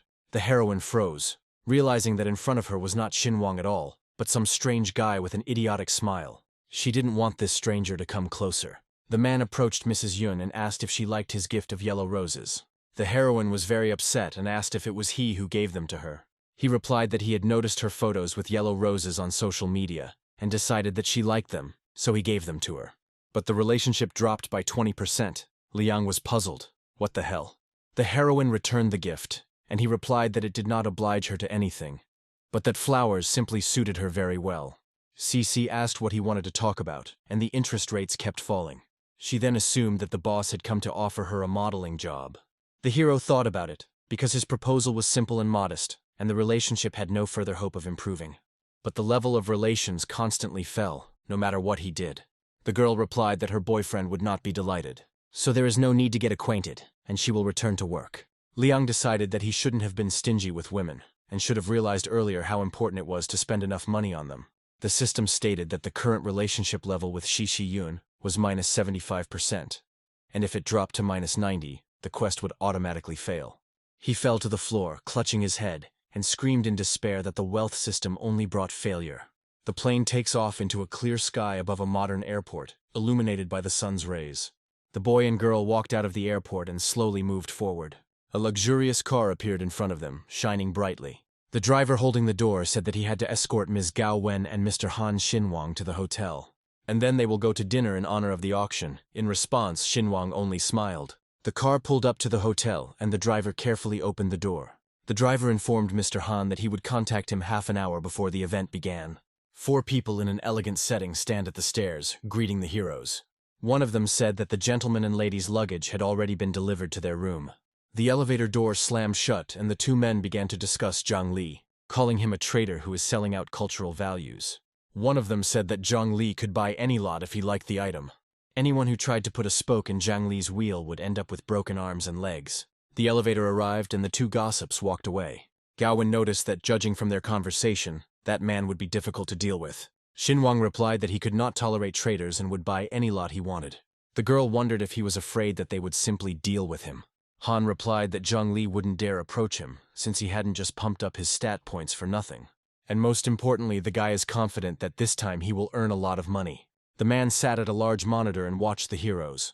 He slowly exhaled cigarette smoke, not taking his eyes off the screen. And he said that the guy was interesting, but he would hardly dare to compete with him. With one movement of his hand, Zhang Li called someone over. Behind his back, slowly and deliberately, a pair of female legs appeared. A girl in a red qipao with a fan and hairpins turned to the gentleman, but he asked if the girl knew what she had to do. She replied that the boy should be gently hinted not to interfere in the auction. He said it correctly, although he would have fought with him for some lot. And I would let these unfortunate people know who is in charge here. They spied on the heroes for a little while longer, and then the boss said to act. Gowwen said that she needed to change clothes and rest after the flight, but she asked to call her if anyone was going to go somewhere. The guy went into the toilet, and a girl was watching him behind a flower pot. She thought that the girl was just an assistant. And it's worth capturing the boy, she said, and moved forward. The heroine quickly climbed up the stairs, and grabbing onto the ropes, she made her way to the pipe. The girl decided to crawl through the ventilation first, and then she quickly grabbed the pipe, trying to climb into it. She did it all quite quickly, and now the spy was already inside. Finally, the spy crawled closer to the bars. Slowly removing one of them, she saw Xinguang pressing the flush button. The guy pressed the button again, harder. Water flowed out of the toilet, and Khan liked it. So the main character started pressing the button several times, after which all the water flowed into his face, with quite a strong pressure. He fell down, screaming that it all got right into his eyes. Xinguang was discussing how high-tech the toilet was, and the girl was listening. Now it splashed on his face. But what if it splashed somewhere else? Then you can wash yourself, he continued. The spy watched everything in shock, not understanding whether he had one convolution in his brain or what. The main character started to rip out the toilet paper to wipe the water drops off your face. At this moment, the system announced that Murong Fanghua had been added to the regret section. Murong Fanghua, 26 years old, 170 centimeters tall, 58 kilograms in weight, regret level 0%. Xinguang raised an eyebrow in bewilderment. Where did this come from anyway? Looking back, he wondered why the system had added her and whether the organizers had set it up. The protagonist laughed wickedly, thinking it was so awkward. She thought he was crazy, that he was a pervert, and that he was trying to resist her master. The guy kept thinking that if the system added her to the regrets section, this means that the girl's impression of him was not the best. Suddenly, the main character disappeared from the heroine's sight. She put on special glasses for her vision, and I was very surprised by something. The surveillance moved to Xinguang's bedroom. The spy didn't understand why he was going to bed, since anyone else would have noticed the surveillance long ago. But Khan only took off his jacket and threw it on the bed. And then he crawled under the bed.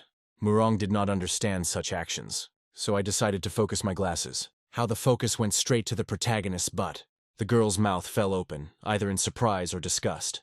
At this time, Xinguang wondered if the system had chosen the girl remotely, since she was nowhere to be seen. And the spy thought that he was not the son of rich people, but just a lucky guy with money and a stupid expression on his face. Exhaling, she couldn't understand why she had to bother with such an idiot. Looking up, the heroine saw a mouse and realized that she was still in the ventilation. The mouse smiled slyly, looking at the spy. The heroine realized that this rodent was up to something, and with a quiet movement she calmed the animal. The mouse quickly ran away, and the heroine breathed a sigh of relief because she remained unnoticed. And she decided to seduce the boy, so that the matter would be in the bag. Morning came and the multi-story hotel began to wake up. The main character's room was constantly ringing. He replied that he was coming, but when he opened the door, he did not understand who was standing in front of him. The stranger introduced herself as a manager sent by the auction house to explain the rules and regulations. The system announced that a new character with a beautiful appearance had been discovered. Xinguang thought the girl was nice and polite, but her negative opinion only made things more interesting. After all, everyone knows how this will end in the end. The main character asked if they should go to the office.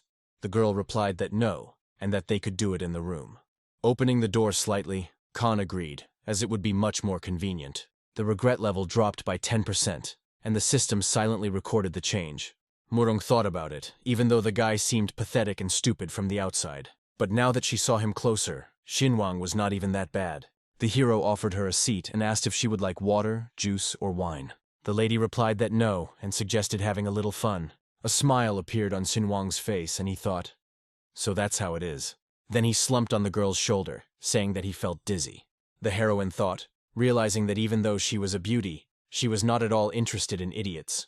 The girl jumped up sharply. The main character fell to the floor from such surprise. She shouted that he was a lustful upstart, thinking of only one thing and suspecting nothing. Xinguang realized that the points he had invested in strength had saved him from the blow, although his head still began to spin. Putting her foot on the guy's back, she promised to make an obedient dog out of him. Han wondered if he had pleased Chang Li enough to even hire someone to deal with him. She smiled, promising to deal with him like old times. This cheered up the guy. He thought about what it meant, like in the good old days. Sometime later, it was already daytime outside the window. Han Xinguang woke up in a chair, chained. When he opened his eyes, he did not understand what had happened to him. And then I realized that I was almost naked and covered in ropes. Murong chuckled, noticing that the lady clearly wanted to have fun, but had gone too far. She added that she hopes to cooperate with Mr. Khan. The protagonist replied that the way to establish relationships was interesting, but it was unclear what exactly they would be collaborating on. She replied that she needed to cooperate with her owner at the auction. Bending down, the heroine declared that he should not outbid her, and he is obliged to help buy lots for Mr. Zhang. The girl asked him to look at her photographs, and think carefully about your answer again.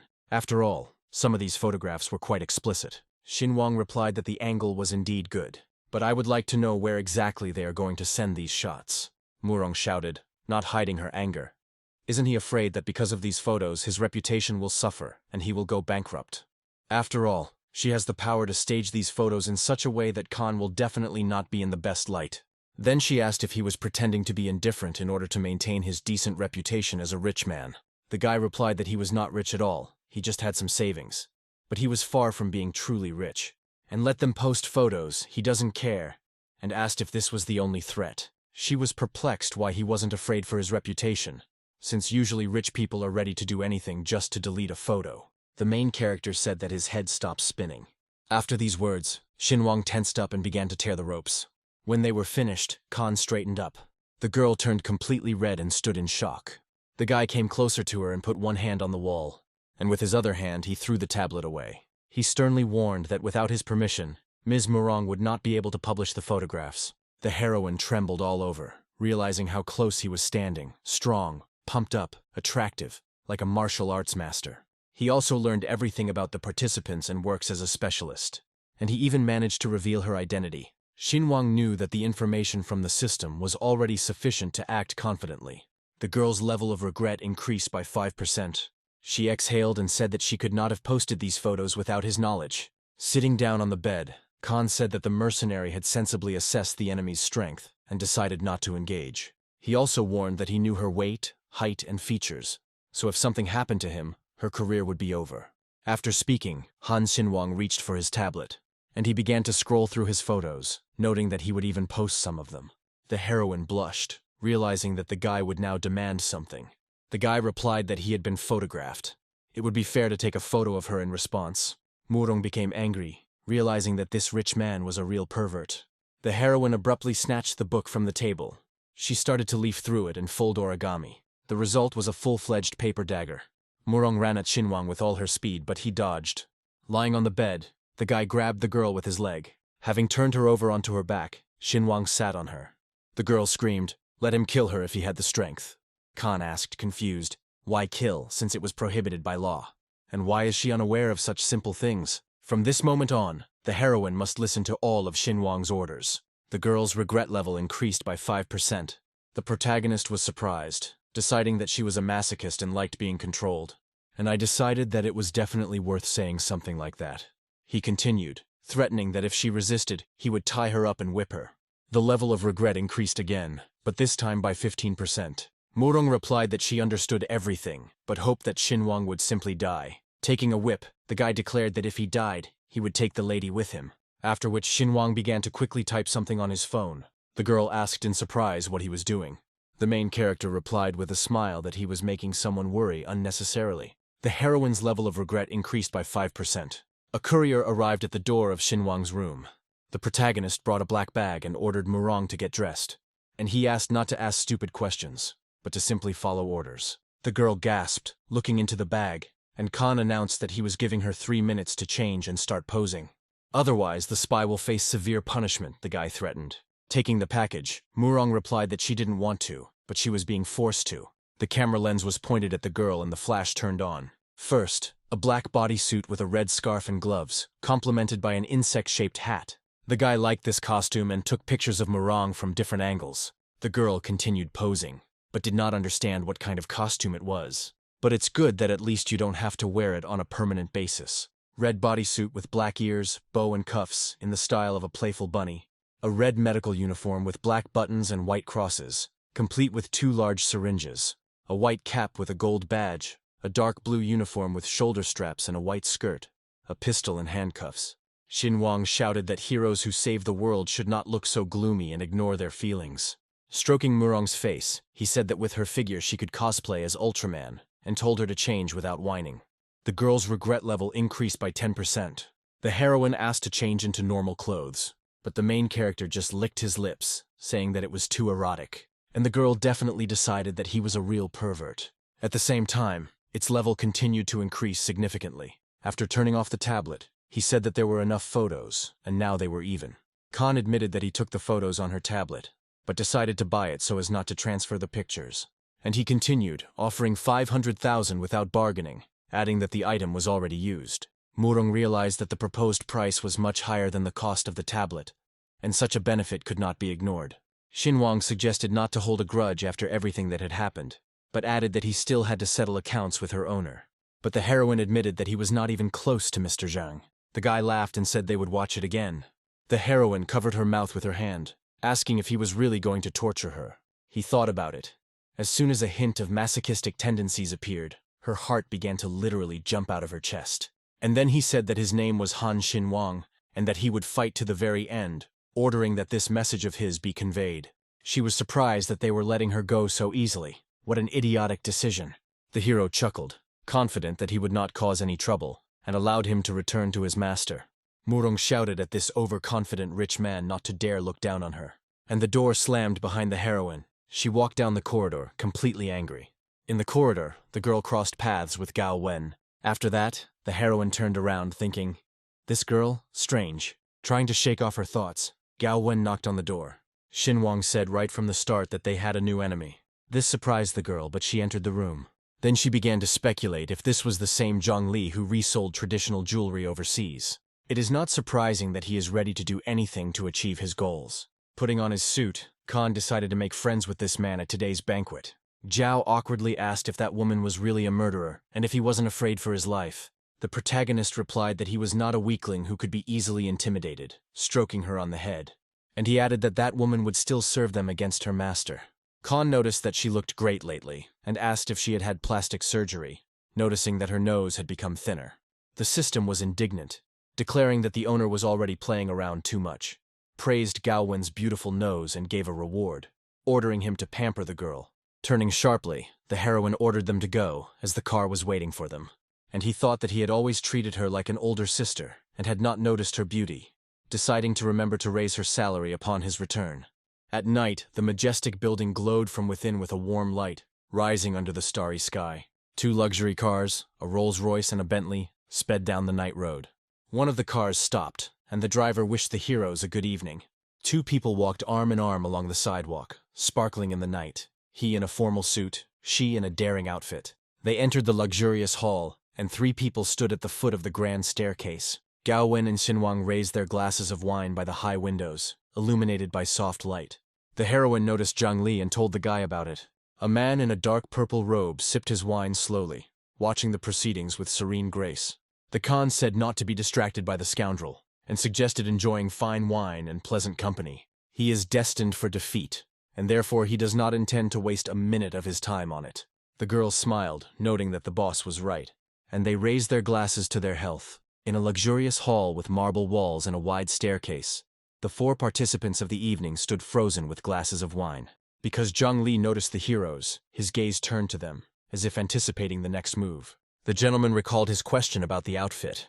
The girl calmly replied that Han Xinhuang forced her to wear a suit and took indecent photos. He was surprised how they managed to defeat him, because she was one of the best fighters at his disposal. Falling to one knee, Murong began babbling, apologizing for her defeat and conveying a message from the winner. He conveyed that he would fight the boss until the very end, the heroine stated. The man laughed, saying how interesting it was, and smiling, he declared that he would see who would win. At the banquet, noticing an old acquaintance among the guests, he gently apologized to his interlocutor and went to say hello. Coming closer to them, he noted with a slight smile that it was the first time he saw them at an auction, and introduced himself as Zhang Li. He added that he is quite an influential person, so if you need help, don't hesitate to ask. Xinhuang responded mockingly, accusing Zhang Li of hypocrisy, and reminding him that he himself had approached him with a hint, and now pretended not to recognize him. The system gave the guy a reward of 500 yuan, but he was surprised why it was so little. The owner laughed, saying that he could not do such a thing. Frowning, the man noticed that the boy had a lot of guts. The protagonist reminded that the auction would take place tomorrow and expressed hope that there would be no new traps. And he reproached Zhang Li for selling national treasures, questioning his honor. The man grinned, making a caustic remark about how the milk-sucking youngster was already dreaming of competing with adults, and promised to see how he would behave tomorrow. The boss was briefed on Khan over the phone. His influence, methods, and recent actions were mentioned, and it was emphasized that he continued to act confidently and without looking back. They also mentioned that he had a significant amount of money in his bank account, but not enough to compete with you at the auction. The hero laughed, surprised that he had been challenged without money, and anticipating tomorrow's events. Against the backdrop of a luxurious chandelier, Gowwen admitted that she was scared. When Chang Li himself approached, she didn't expect that he would start arguing with him. Xinhuang replied that he did not attach much importance to his words, and simply wanted to anger the man. Frowning, the heroine asked again what. The main character assured that he had everything under control, and there was no need to worry. A spy appeared from behind, overhearing the discussion of Xinhuang's confidence despite his lack of money and experience. Her hand trembled as Murong clutched the wall. Blushing, she promised to take revenge on Khan when her boss wins. On the day of the auction, the events moved to a luxury high-rise building. Everyone surrounded the hero, hoping for cooperation and striving to obtain the tourmaline from Bactria. Murong said that Han Xinhuang had yelled at Mr. Zhang in front of everyone yesterday and blamed him, but she assured him that she would put something in his drink. But the boss replied that he would humiliate him in front of all the auction guests and show that Zhang Li easily gets what he wants. The protagonist chuckled, comparing his interlocutor to a politician throwing out slogans, and noted that it even looked cute. They were surprised where the boy came from. He laughed at the fact that he was accused of having problems with memory, vision, and hearing, although he was just passing by. He also asked if Ms. Murong had conveyed everything he had asked her to tell her boss. Dark with anger, she declared that Khan would lose today. The man stopped her, telling her not to pay attention to the provocations. Then he approached the guy and wished him a good time at the first auction. He asked him not to worry about it, because Xinhuang would definitely have fun. The presenter thanked everyone for participating in the wonderful homeland auction, and she announced that 60% of the proceeds would be donated to an international fund to help children. Of the participants sitting in the hall, Edward from country A, Ekaterina from the country R. Also here was Basha from the country of R, Yuta Fujita from the country of Ya. They also announced that the most important and honorable participant was Mr. Zhang Li. At the same time, there are also newcomers in their hall, the presenter continued. The auction house welcomes Han Xinhuang. The guests began to whisper among themselves, discussing the surname Han, and recalling that it belonged to a young gentleman from a noble family in Shanghai. But at the same time, they doubted whether anyone else with that surname could have participated in the auction. The lights went out, and the girl announced that after the introduction of the participants, the auction was officially open. The boss noted that Fang Hua's sinister smile gave them away, and suggested they just enjoy the auction, as a more interesting competitor had appeared today.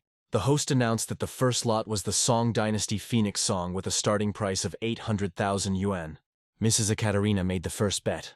The protagonist asked Gowwen if she liked the necklace. She replied that the pendant was indeed beautiful, but tried to object. At the same time, Xinhuang raised the price of the lot to 3 million. The girl stopped him, reminding him that they had come for other lots and had no intention of buying this one. But Xinhuang assured that all the lots were national treasures, and by purchasing them they were helping to restore culture, and besides, she really liked the necklace. The heroine blushed and replied that it was too expensive. Khan smiled, replying that she deserved such a gift. The hammer rang 3 million times. Who wants to place another bet? Participants reasoned that the jade pendant, an ordinary trinket, would be worth no more than 1,200,000 on resale. The boss said that he came only for the final lot and let the boy brag about his money. The hammer echoed throughout the room. A loud voice rang out, "Sold." The protagonist raised his hand, asking if he could get the item right now. The presenter announced that of course the phoenix was now his. She brought the lot straight to the hero. A jade necklace with a large green stone in the center sparkles on a black stand. The system announced that the gentleman had spent 3 million on a trinket, and as a reward, she gave out 6 million yuan, encouraging even more enthusiastic spending. Gowwen asked if it was too much to give such an expensive gift, to which Xinhuang replied that money should enrich their lives, literally and figuratively. The presenter began to announce the second lot. Suddenly, Khan interrupted her, shouting that he was betting 5 million. The boss laughed at the boy, and the main character continued to raise his stakes. This was already putting a lot of stress on the man. The rate increase reached 50 million yuan. It was obvious that the boss was on edge and worried. His subordinate did not understand how Xinhuang could possibly have such sums. The man thought, sure that the guy didn't have much money. He decided that Khan was spending his last savings just for the sake of a show of rivalry. The girl announced that it was time for the final and most important lot. The host lifted the cloth and introduced the divine voices of Wanlin Huaguang auction, with a starting price of 100 million yuan. The hero began to think that Chang Li was probably watching him and assessing his financial capabilities. However, bonus funds from the system are not recorded anywhere and remain invisible to the accounting department. The battle for the final lot shouldn't be quick. It's worth putting on a show, Xinhuang thought. The heroine claimed that the lot had previously belonged to a collector from the UK and was created by a mysterious architect who donated the statue to the Tang dynasty. One of the participants from country Yi raised the price by 110 million. A girl from the country I for 120 million. The presenter counted out the price at 120 million and asked if anyone wanted to raise it. Gowwen asked if the guy didn't want to take this lot. Xinguang replied that they were in for some fun. The spy laughed to herself, chuckling at how the guy had spent all his money on consumer goods. Then she received a notification on her phone. The heroine's face suddenly changed to anger and surprise. There were her intimate photos on the screen. The girl got angry. What a scoundrel. Her regret increased by 2%. Han noticed that the more he manipulated Fanghua, the more regret he felt. But he hoped to earn a large sum of money from her talents. He received a reward for being a spy, and then for being a CC. Suddenly, regret began to drop by 5%. The guy didn't understand what was going on.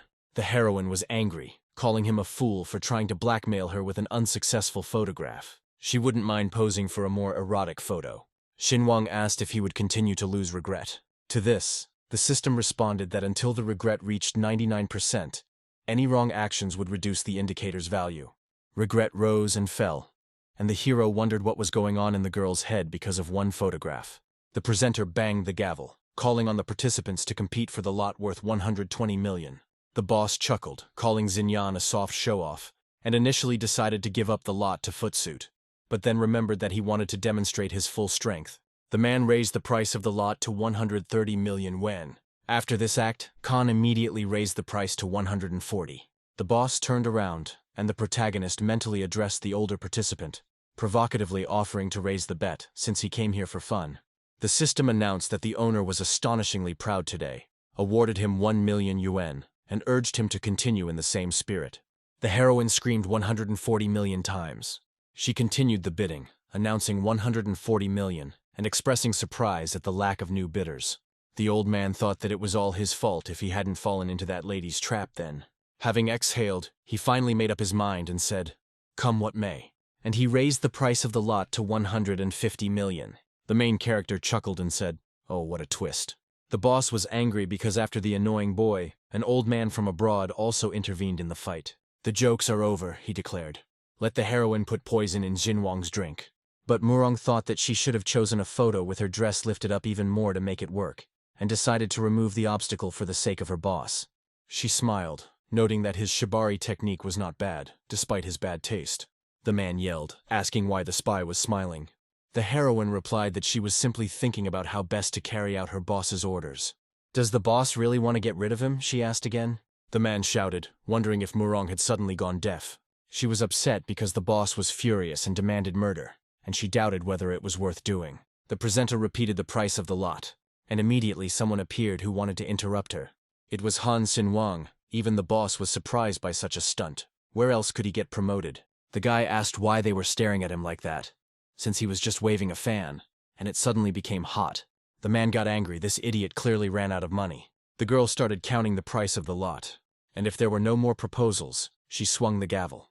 The boss grinned, anticipating the moment when the lot would be in his hands, as expected, but the main character just laughed, and he raised the price of the lot, shouting out 300 million yuan. Zhang Li jumped up, not believing what he heard, and demanded to check his rival's bank accounts. The hero replied to Zhang that he should not care at all about the amount of money in his account, and he looked defiantly at the man. The opponent continued to shout that Xinguang was interfering with the auction, and that he might even be a fraud. The host shouted to Zhang that their auction house carefully screens each participant, but the boss didn't hear her and continued yelling at Khan that if he refused, he was clearly hiding something. The protagonist calmly said that before throwing around accusations, it would be better to place a bet to prove the availability of funds. The man was angry. How dare this scoundrel? No one had ever dared to provoke him like that before. They started arguing. One was rushing to make a decision. The other was insisting that even with a ransom of 300 million, he would still end up in the black. Suddenly, Zhang Li raised the price of the lot to 301 million. The girl looked closely at the participants and announced the current amount of this lot, but her gaze showed suspicion towards these participants. And it was not in vain as the man continued. He didn't give up and offered to test the impudent fellow, since he had already proven that he had money. Xinguang smiled and offered to bet on it. Will he be able to pay off the auction house? The man smiled, saying that such tricks did not work on him. The protagonist raised the bet to 400 million. These are the problems of a boss who is not going to argue. Zhang Li replied that it would be all right. The brat had talked him into it.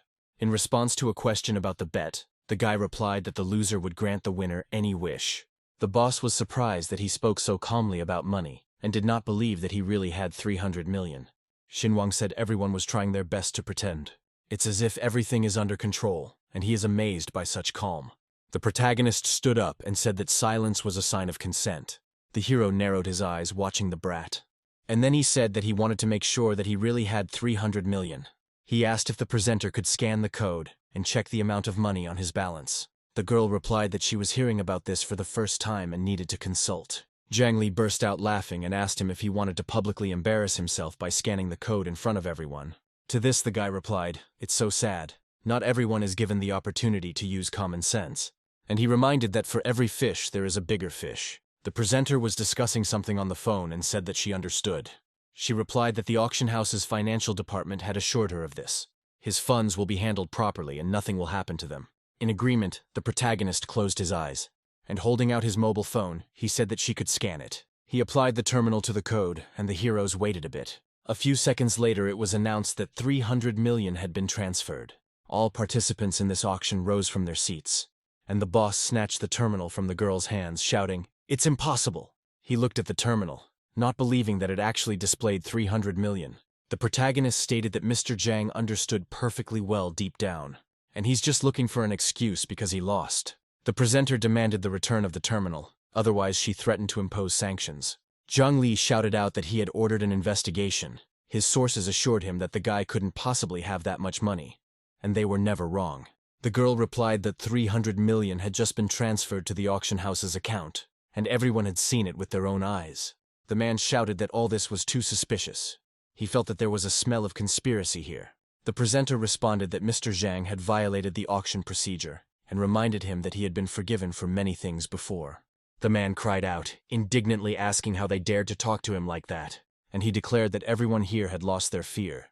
Putting on brass knuckles, the presenter declared that since the bet had been accepted, it was time to pay off the debts. He turned to the spy, but she had already disappeared. The girl approached the boss, and coldly reminded him that she had close ties to his superiors. She smiled and noted that his connections were not at all that serious. Otherwise, he would have immediately found out who she was. It's surprising that no one told him about her. The participant jumped up, exclaiming that she had titanium brass knuckles and a white and blue dress with patterns. They leave no doubt that before them is the goddess of the auction house herself, Lu Jie. The boss was perplexed after all. Lu Jie herself said that she left the auction house. He suspected that everyone around him was conspiring against him. There was a characteristic sound of heels hitting the floor. The girl pointed her fist towards the boss, hitting him right in the face, so much so that the man jumped straight back to the wall. The presenter announced that they could now calmly continue the auction, and she announced to the security to throw Zhang Li out of here. Then the heroine calmly walked onto the stage. She picked up the gavel from the table and asked if anyone else wanted to place a bet. A deathly silence fell over the hall.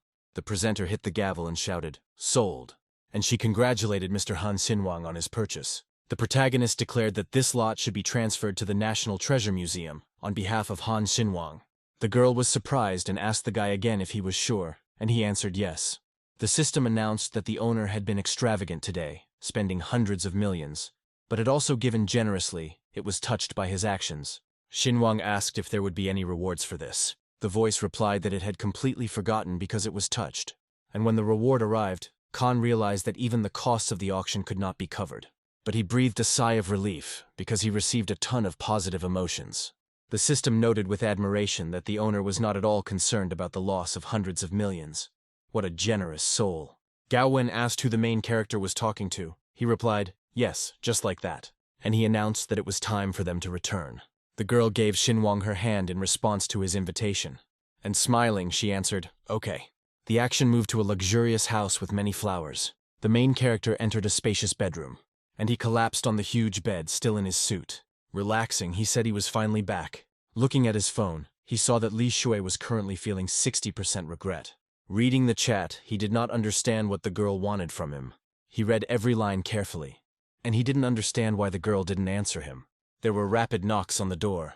A maid came in to him with a tray in her hands.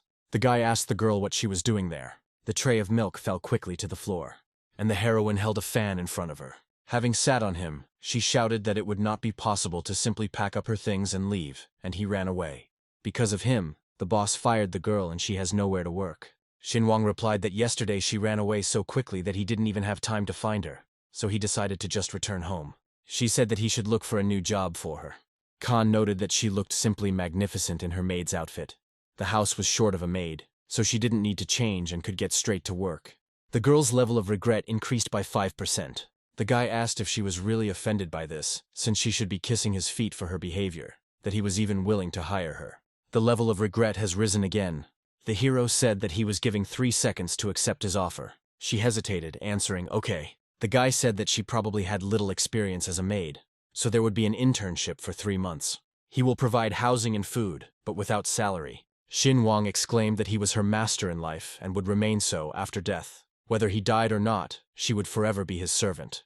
Murong's regret level increased by 10%. The protagonist admitted with surprise that he had not expected how powerful such phrases could be. Smiling artificially, the girl offered the gentleman a glass of milk. The protagonist replied that she was doing a great job, and now let her go and do a full cleaning of the first floor since he was allergic to dust. She opened her mouth in indignation. Completely removed the first floor. Who does he take her for? Xinguang took a slow sip of milk. He reminded her that they had agreed that she was his maid, which meant cleaning was part of her duties. Otherwise, she should look for a new job. The girl angrily snatched the glass of milk. Murong's regret level increased by 10%. He unexpectedly admitted that she was fierce and unapproachable in appearance. But it was with her that it was easiest to raise the level of regret. The protagonist returned to the topic of Li Shui again. For some reason, she still hasn't answered. Is this some kind of new emotional swing technique or something?